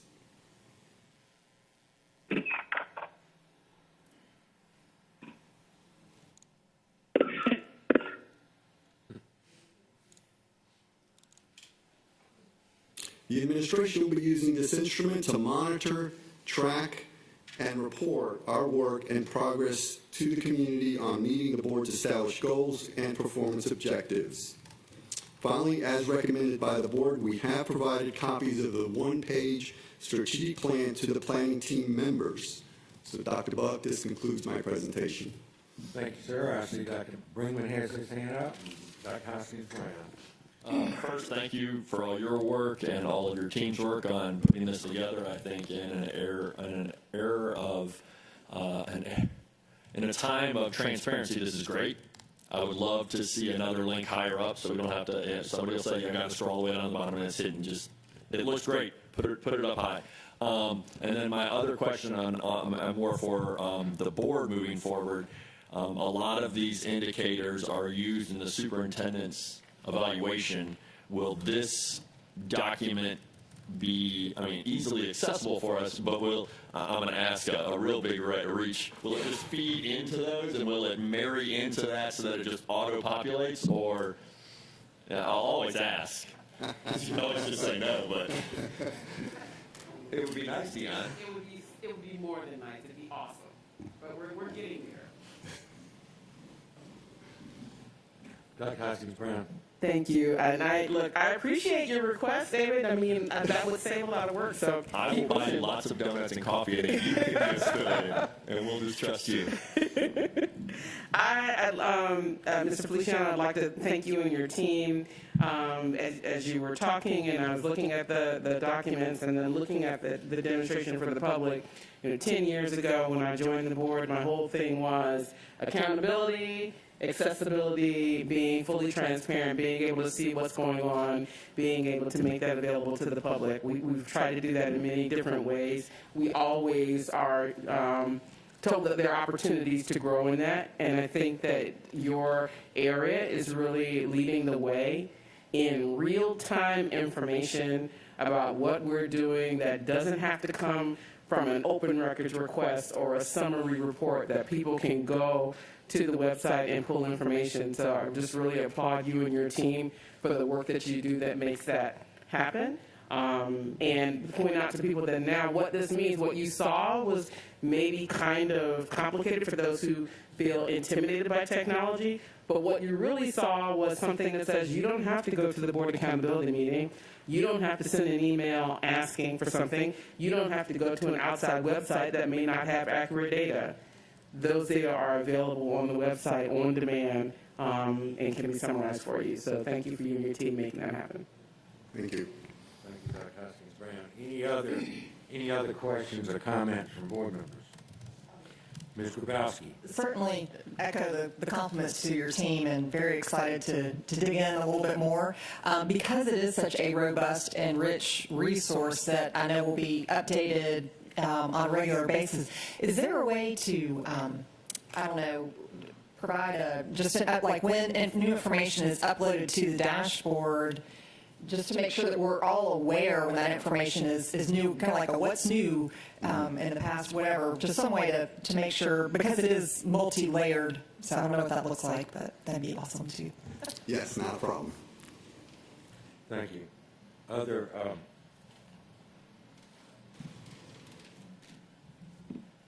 thank you, sir. All right, sir. Thank you. I would remind the board that we've got,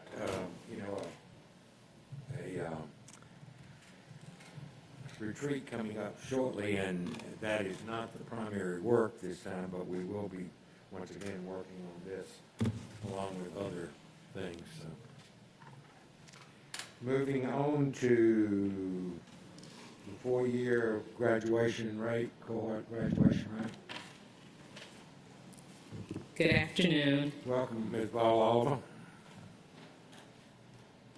So it is my pleasure to bring you information regarding our class of 2021 graduation rate, the Way Forward Strategic Plan, Goal 1, Objective 8, Key Performance Indicator 1, to increase the percentage of students graduating high school as measured by the 4-year cohort rate. Just a reminder for the public on how we calculate the actual 4-year cohort rate. It's the number of students in the cohort. Those are the students that entered in a given year, that particular year, who received a regular education diploma, divided by the total number of students who entered 9th grade in that cohort year, minus the number of students who entered that same 9th grade cohort that may have been deceased or documented as a transfer.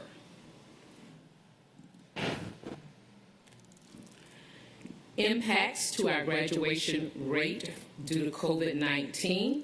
We did have a suspension of board policy, IHF, graduation requirements, and the associated regulations, which would be IHFR, IHFR 3. And that was reduced number of credits by 1 unit.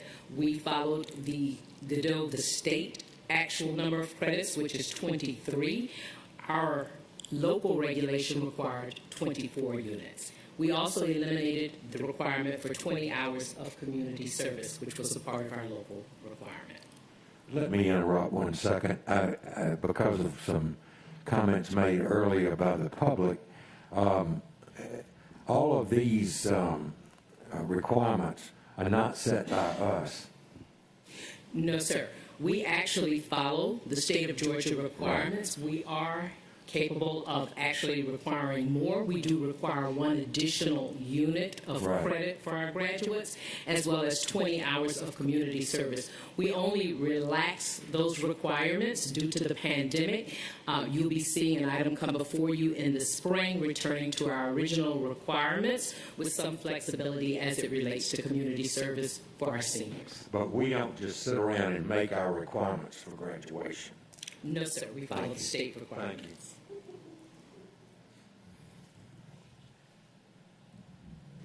So our target was to improve the Savannah-Chatham County Public Schools graduation rate from school year 2019-20 with a baseline of 89.7% to 90% or higher in each subsequent year.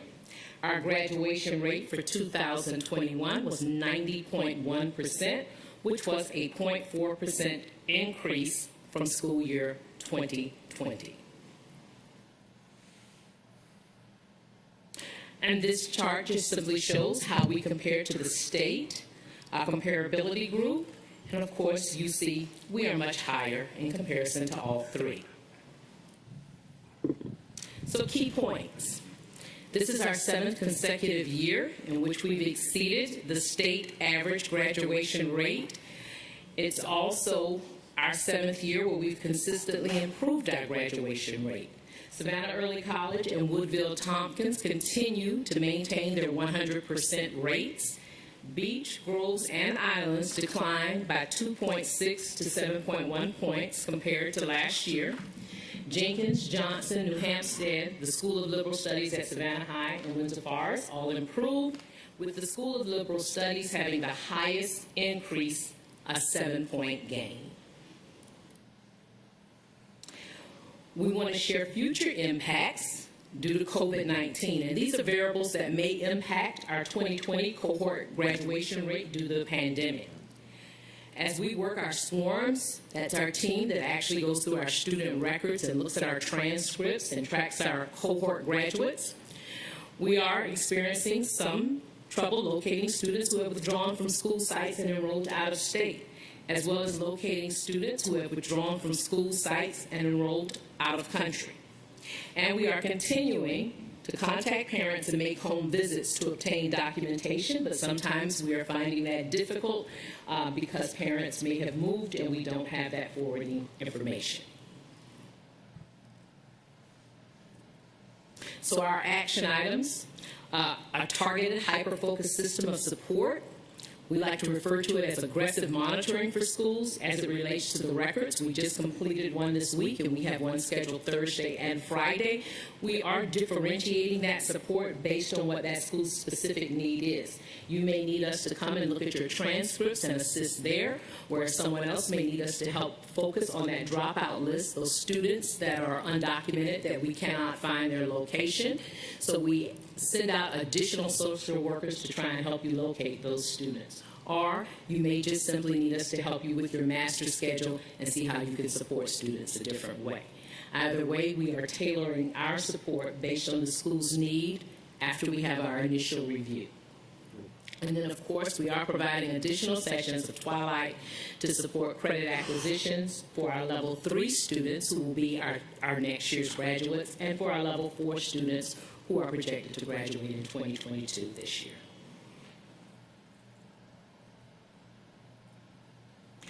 And here we go, 1 month early. Last year, shared this information in March, wanted to bring it to you in February. We know there have been a lot of questions. Our 2022 Savannah-Chatham County Public School System graduation ceremonies will be held in the new in-market arena. You see the date, the ceremony time for each high school. On Monday, we will graduate New Hampstead at 9 a.m., Islands at 1 p.m., Savannah Early College, 5 p.m. On Tuesday, May 24th, we'll graduate Windsor Forest at 9 a.m., Savannah Arts, 1 p.m., and School of Liberal Studies at Savannah High at 5 p.m. Following on Wednesday, Jenkins, 9 a.m., Groves, 1 p.m., Johnson High School, 5 p.m. And we will round out our celebrations on May 26th, graduating Beach High at 9 a.m. and Woodville Tompkins at 1 p.m. Questions? Questions of Ms. Ballala? Mr. Johnson. On the executive summary report that y'all sent over, I want to really thank you for actually having what the comparative districts are on here and what their rates are, so we can really kind of compare better apples to apples. Now, I don't know if you remember a year ago when I talked to you and I said, I want all the high schools to be at 90% or better. You are 4 away from that of all of our high schools. so that all the teachers, all the administrators, all the people on site have done a great job to get these numbers up.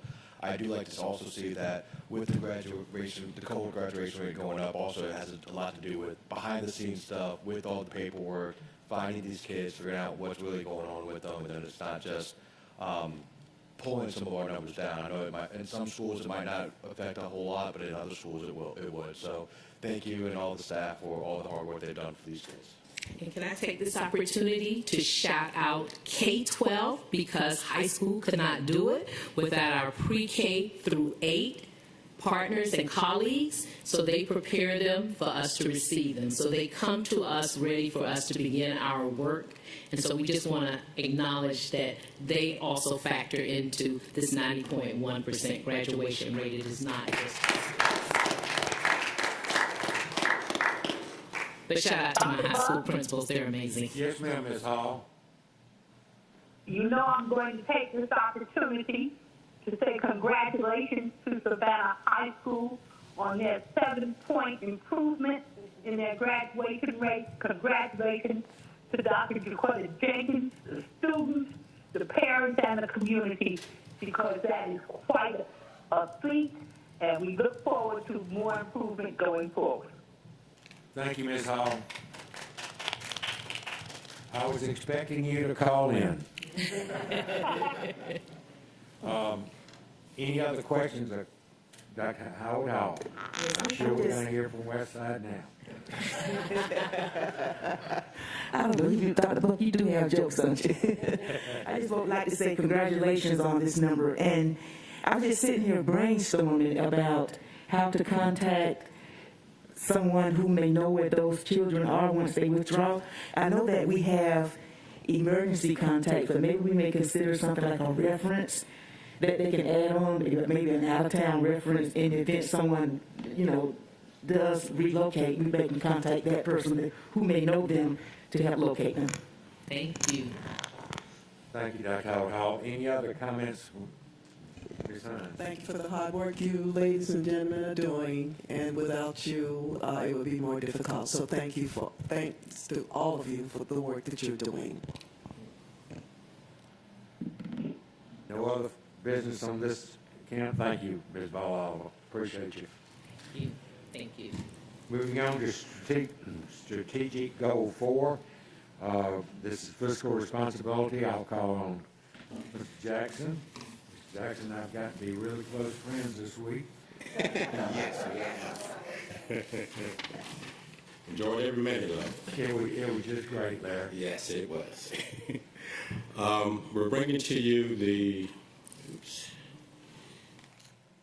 financial statements for the month ending December 31st, 2021.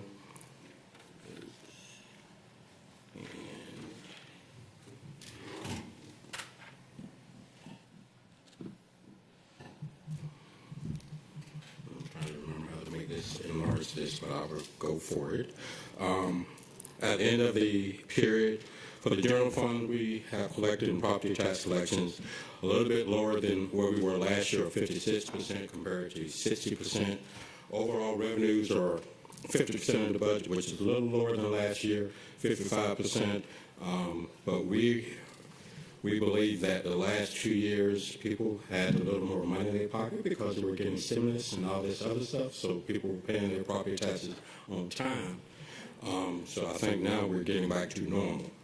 As far as expenditures, energy expenditures are lower at 31% of the budget compared to last year, 43%. Salary expenditures, teacher salary expenditures are a little bit higher, and paraprofessional salary expenditures are higher at 35.5% of the budget compared to 39 and 32% respectively in prior year. Total expenditures are right at 46% compared to 40% of last year's budget. And again, it's kind of a sign of things getting almost back on track, almost back to normal. The fund that we're highlighting this year is Fund 406, CGAE. It's a special revenue fund that's used to account for financial resources for grant-funded technical and career education initiatives. Grant funding includes both federal Carl D. Perkins grant funds and several state technical and career education program grants. The year-to-date expenditures for FY21 are right at $37,000, and the total budget is $399,774. A lot of the planned expenditures for CTAE will occur at the end of the school year and during the summer camp during the month of June. That's why you don't see a lot of expenditures. They do spend a lot on, as mentioned earlier, they do spend a lot of money on hands-on supplies that they actually get out to the students so the students can use them at home and also during the camp that they have on site. At this time, there are no concerns with any other funds. Are there any questions regarding the financial? Ms. Grabowski?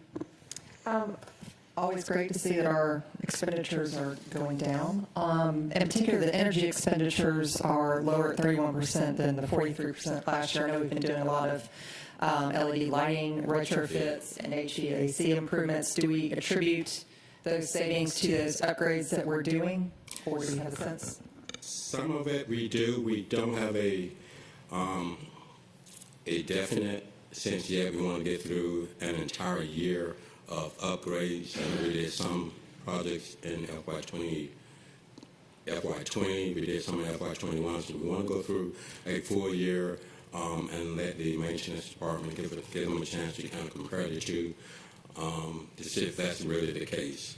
We know we're, again, as I mentioned to someone else before, we're doing a lot to save money on electricity, but in the process we're building larger buildings that will, in essence, we won't save as much as we would in the same size building. So we're trying to take some of that into consideration as we do the comparison. Well, and to that point, that's an excellent point, and I hope that we can do some cost per square foot comparisons to be able to really understand that. Thank you. Yes, ma'am. Ms. Miller-Cagle? Yes, thank you, and I had to be able to bring this forward relative to our efforts with our partners at Georgia Power. And what we've done on some of those campuses that are very close, we've combined those meters, and that has had a significant savings on our energy costs as well. So we continue to look at those efforts and how we can reduce our overall energy costs. Thank you, ma'am. Any other comments from board members, questions? Are you still up, Mr. Jackson? No, sir. I think Ms. Kegler is. Oh, Ms. Akins will do the reconfiguration. Ms. Akins is going to do that? Okay, thank you.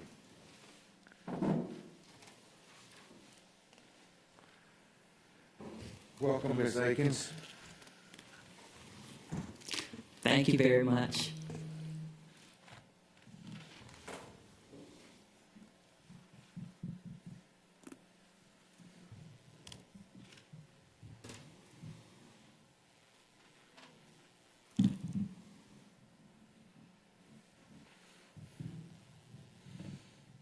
All right, here we go. Good afternoon. This is our first presentation that details the closure of Port Wentworth Elementary School and the proposed reconfigurations for the students.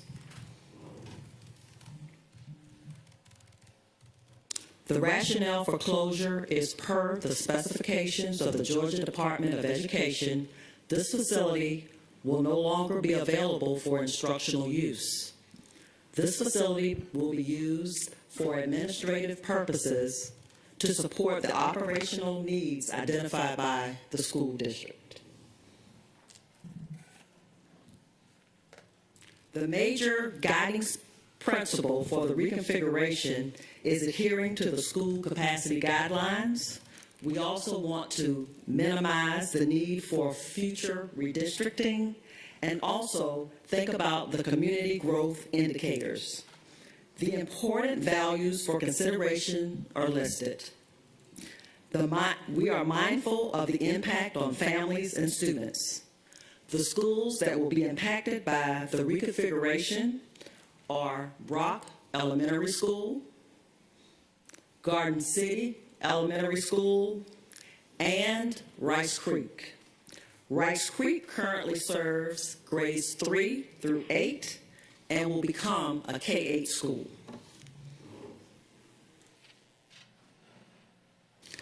This slide depicts the key dates as we move to close Port Wentworth Elementary School. Small group meetings were held with board members in November. The notice of public hearings have been advertised, and public hearings are scheduled. Well, one took place at 10 o'clock this morning, and another will take place at 5 p.m. today. In addition, the receiving principals will meet with the parents and students to ensure they are acclimated to their new schools.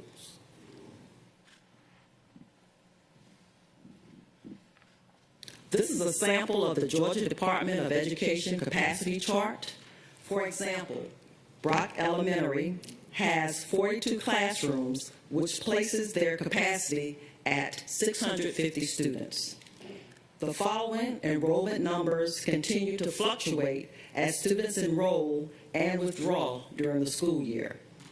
The enrollment at Rice Creek is 863 students, and the capacity is 1,225.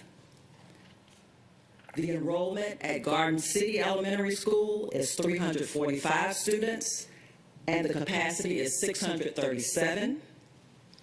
The enrollment at Brock Elementary School is 449 students, and the capacity is 650.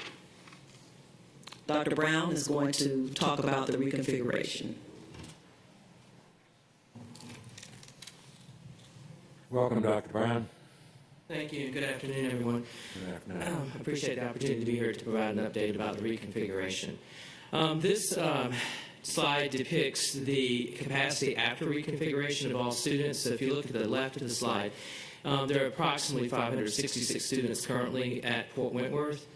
Of that 566, we did make a little bit of adjustment to this slide as well. It says about 344 of those 566 will go to Rice Creek.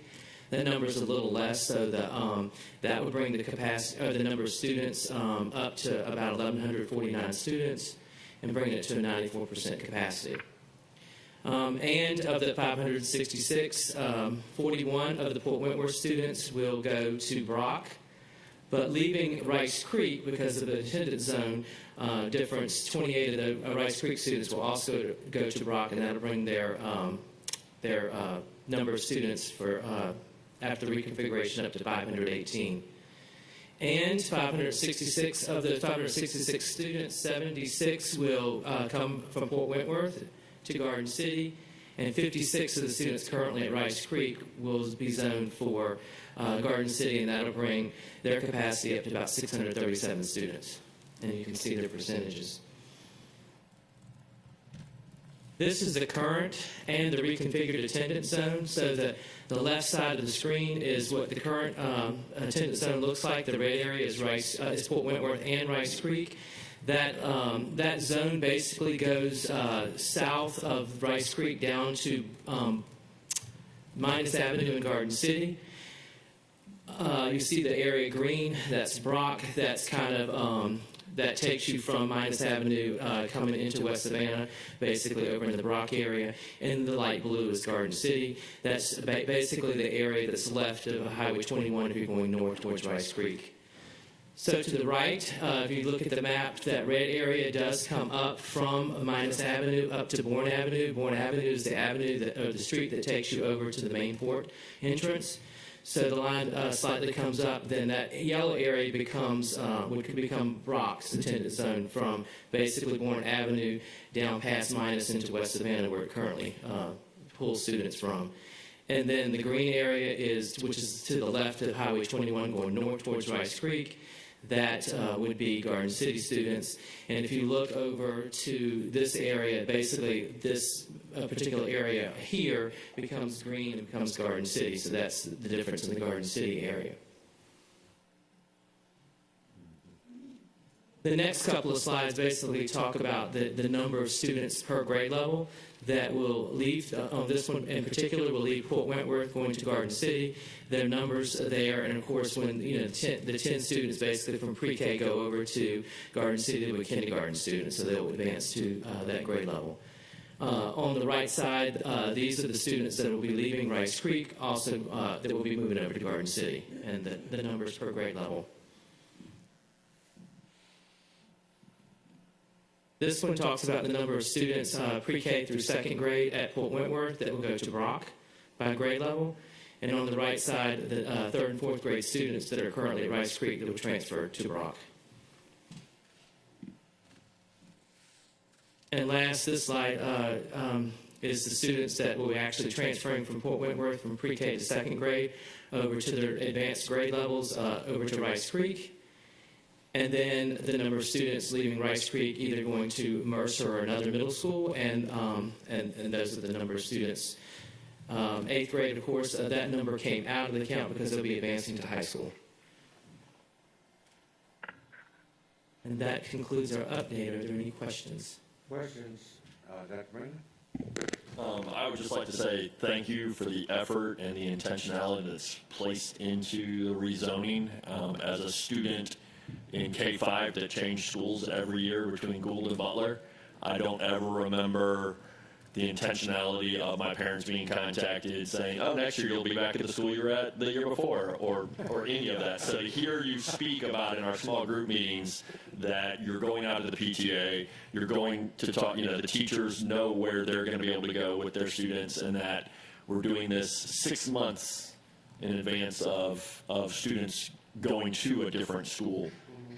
Just that intentionality speaks to the efforts that we place on trying to make sure that when there is a disruption, and unfortunately this disruption was caused by the state, not by us, that we still try to take care of our students, staff, teachers, and also families. So thank you. Thank you, Dr. Brandon. Dr. Howard Hall. Yes, I echo Dr. Bremen, and I thank you for all the hard work that you all have done, and I appreciate the fact that you took into consideration with the growth in Port Wentworth, because according to the map, the students that will be attending Rice Creek all reside in the city of Port Wentworth. So that makes good sense, and I appreciate the work that you've done with this. Thank you, Dr. Howard Hall. Mr. Johnson, Ms. Grabowski. I would like to echo my colleagues saying with all the hard work that has been done by everyone involved with this reconfiguration. I also just, so I know it wasn't done in here, but we did kind of briefly talk about it during the 10 o'clock hearing, is that Rice Creek was always intended to be a K-8.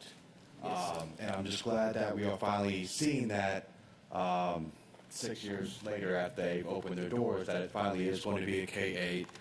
Yes, Port Wentworth, as Dr. Lovett says, it's the land of the little people. It has a special place in my heart because that's the first place I went to go read to students. It's a great little school, and it will be missed as being part of it. However, it is time to retire that building as an educational center. So, yes, Port Wentworth was a great institution, a great school for our district, but it's time for us to move on and get our schools into the 21st century. Thank you, Mr. Johnson. Ms. Grabowski.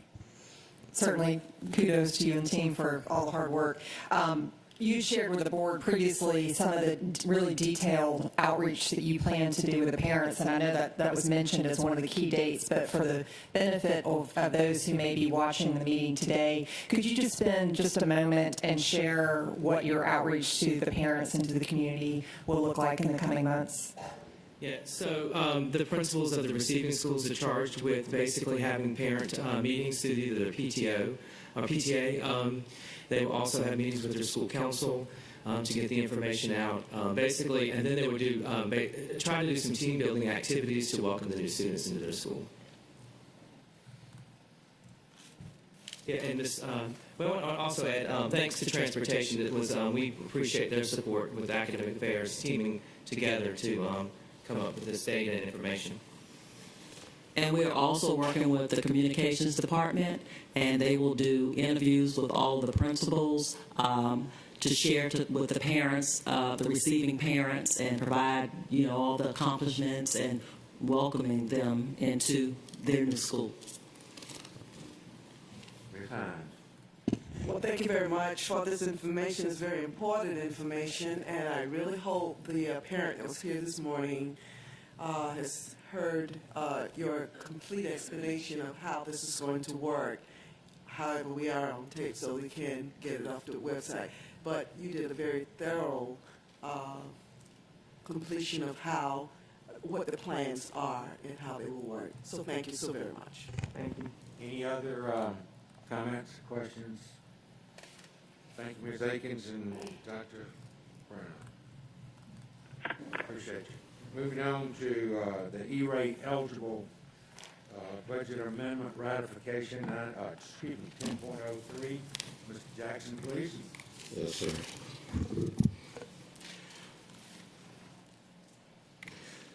This is a ratification for Emergency Connectivity Fund for some E-rate dollars that the district is receiving.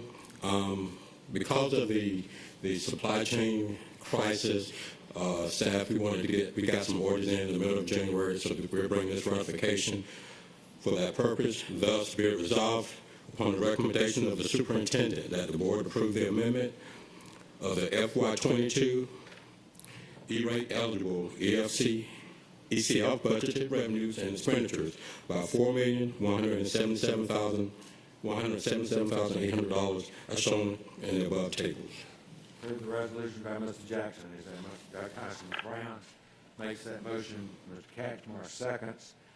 Before I ask for discussion from the two of you, I would just remind the public for the following items, the entire we're not reading the entire portion. It is found online in board docs, and you can see it there, but we're just reading the part to get it in here, and the entire thing can be found, and that is what is actually being passed. So, Mr. Catchmore and Dr. Hoskins Brown, do you? I'm just curious about the with supply chain issues. Are we seeing differences in the prices of the type of equipment that we're ratifying here from what we saw maybe 6 months ago or a year ago? It's more of just being able to get them. That's the issue. That's not the availability. We're just trying to get ahead of the curve. Most people, if you go into a grocery store recently, you can see exactly the effects of the supply chain. Mr. Catchmore? Anybody else have any comment, question? Hearing none, all in favor of this resolution, raise your hand, please. 1, 2, 3, 4, 5, 6, 7, 8. Yes. 9, Ms. Hall, so the motion passes 9-0-0. Moving on to Title I grant budget ratification. Yes, this is for Fund Forward 2. This is just an adjustment to the Title I fund to make it match what was approved by the state. Historically, when we adopt the budget for most of the federal grants, we adopt it with a conservative amount until we get the actual budget from the state approved. So this is what this ratification is doing. Thus, be it resolved upon the recommendation of the superintendent that the board approve the budget adjustment of $7,977,186 for the New Year's Title I grant. Heard the resolution. Is there a motion? Mr. Johnson moved. Ms. Hines seconds. Mr. Johnson, anything? Ms. Hines, anything? Any other board member have comments, questions, concerns? Hearing none, all in favor of the motion, raise your hands, please. 1, 2, 3, 4, 5, 6, 7, 8. Yes. All votes yes, that's 9-0-0. Motion passes. Moving on to East Plus 3 budget realignment 10.05. Yes, this board agenda item is the first part of a two-part agenda item. The first one, operations staff requests the following East Plus 3 budget realignment. The action is requested to align revenue source budgets with final anticipated recognized amounts. Thus, be it resolved upon the recommendation of the superintendent that the board approve the budget realignment and allocation of additional funds to East Plus 3 contingency account. That, again, is in the amount of $42,605,987. Heard the resolution. That motion to that effect. Mr. Johnson moved. Dr. Hoskins Brown seconds. Mr. Johnson, any comments? Dr. Hoskins Brown. Any other board members, questions or concerns? Hearing none, all in favor of passing this resolution, vote. Raise your hand, please. 1, 2, 3, 4, 5, 6, 7, 8. Yes. 9 from Ms. Hall. Motion passes 9-0-0. Moving on to budget transfer, East Los 3. Yes, again, this is the second part. This is moving some of that additional revenue and expenditures to various accounts within the East Plus Free program. The detail of the transfers is listed in the agenda item that is also on the website. Thus, be it resolved upon the recommendation of the superintendent that the board approve the budget transfers as noted. Again, the total amount is $31,445,000. Heard the resolution from Mr. Jackson. Is there someone like Dr. Howard Hall move? Hoskins Brown second. Dr. Howard Hall. Dr. Hoskins Brown, anything? Other board members, any questions, concerns? Hearing none, all in favor of the motion, raise your hands, please. 1, 2, 3, 4, 5, 6, 7, 8. Yes. Motion passes 9-0-0. Next is 10.07.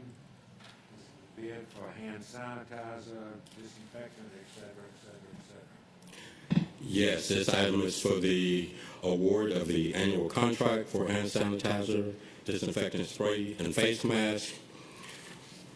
The total estimated annual cost is $1,425,850, and these expenses and purchases will come out of the CARES Act funds.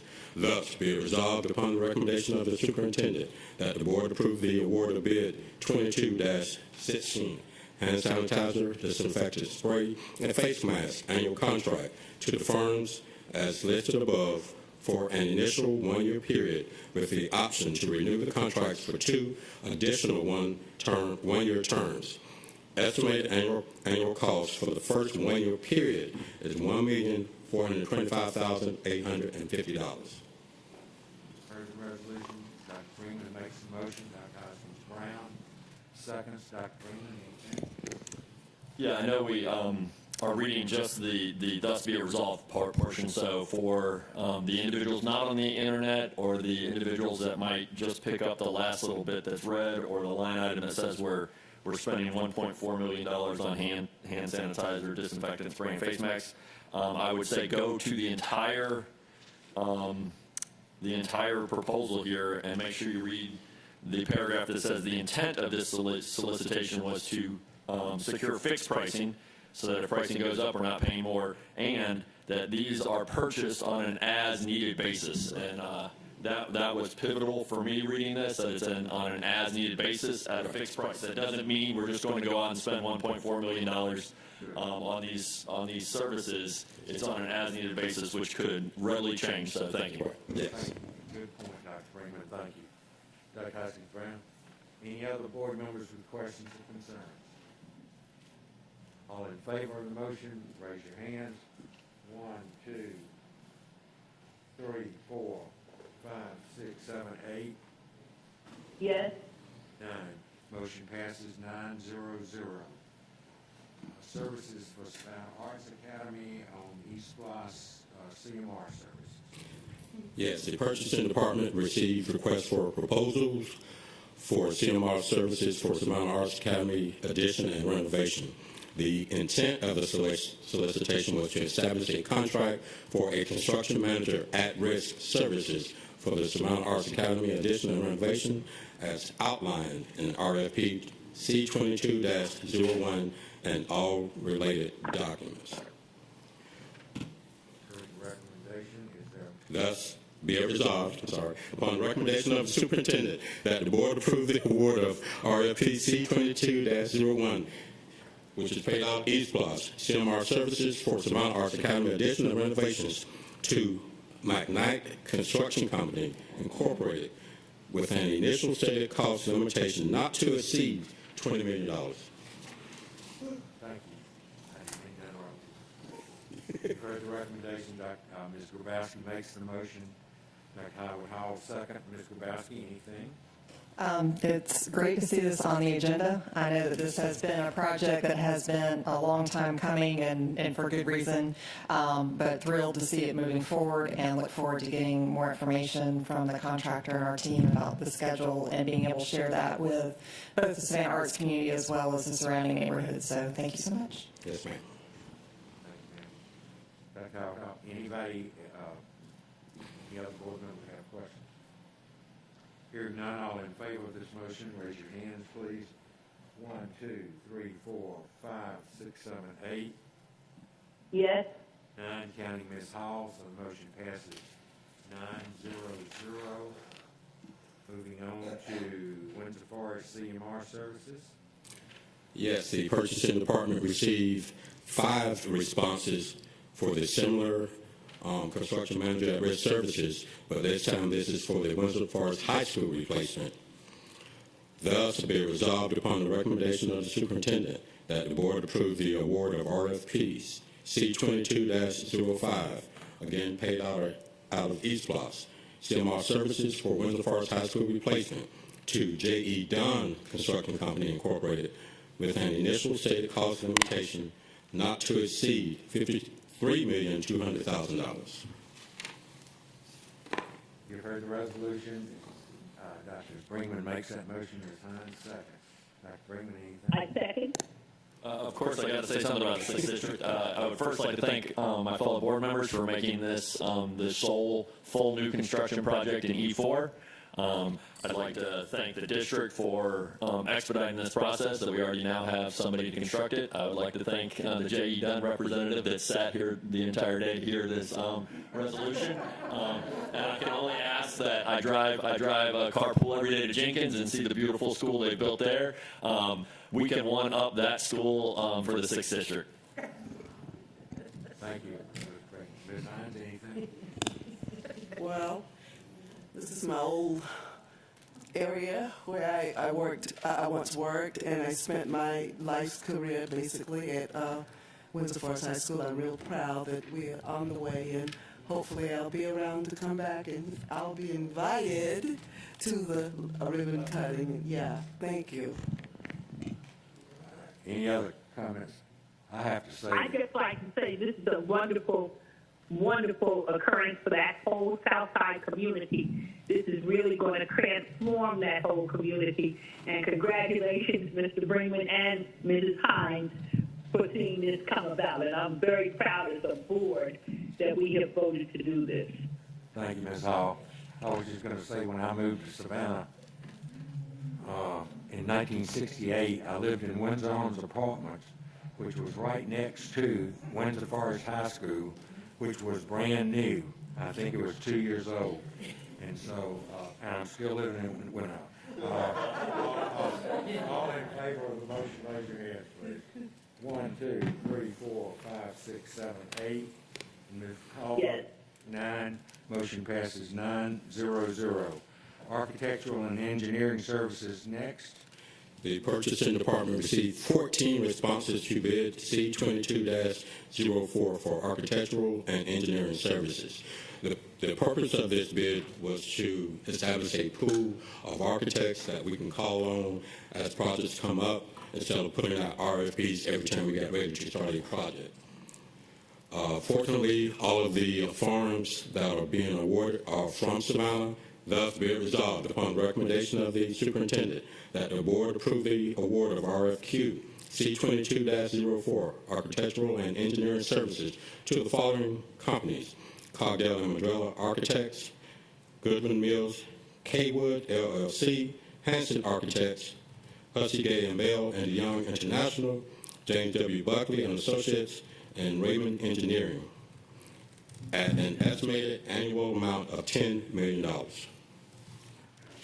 Thank you. You've heard the resolution. Dr. Hoskins-Brown moves that. Is there a second? Second by Ms. Hines. Dr. Hoskins-Brown, anything? Yes, thank you for this efficiency. I just have a question about overall costs that occurred to me just now. Do we see any differences or are do we see any differences in the rates that we pay when we put this out to bid for every single project versus when we have an annual contract list like we've done this way? Are rates equally competitive among the firms that we hire when we do it this way versus when we solicit project by project? Based upon history, as pointed out by my purchasing department, they are very competitive compared to if we had done them separately. Yes, ma'am. Thank you.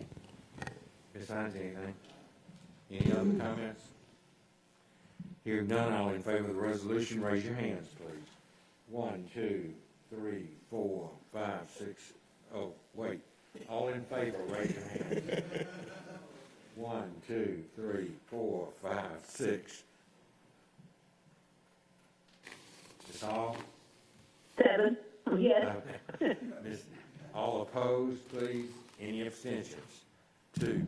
So the motion passes 7-0-2. Thank you. Moving forward to Emergency Connectivity Fund. Again, this is a ratification. The Data and Accountability Division applied for emergency connectivity funding from the Universal Service Administrative Company for the purchase of Chromebooks, staff laptops, and student iPads.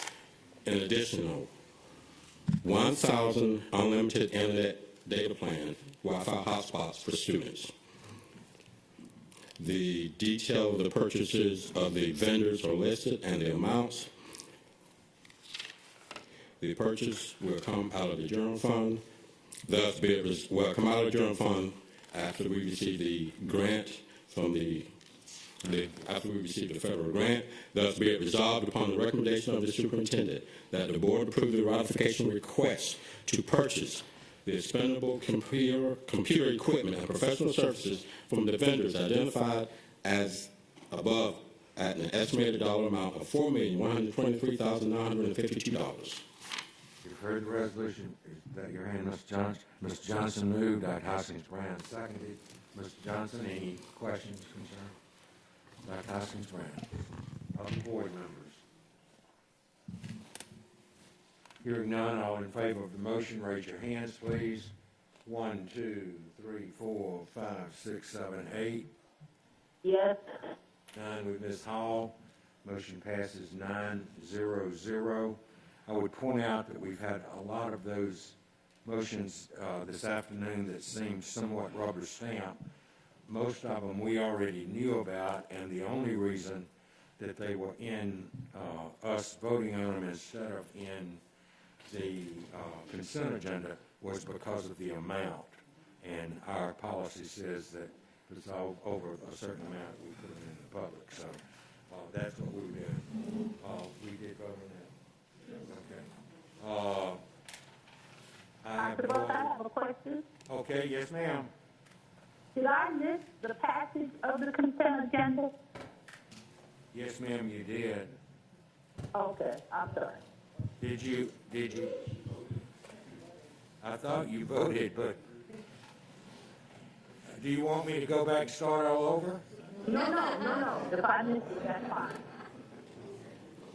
I have no other business. I have a motion for Mr. Cashmore to adjourn, and before I call the adjournment, I would say that I would remind the public and anyone else, we have the second of the 2 public hearings at 5 o'clock in about 35 minutes, and we will be talking about Fort Wentworth Elementary School closure at that time.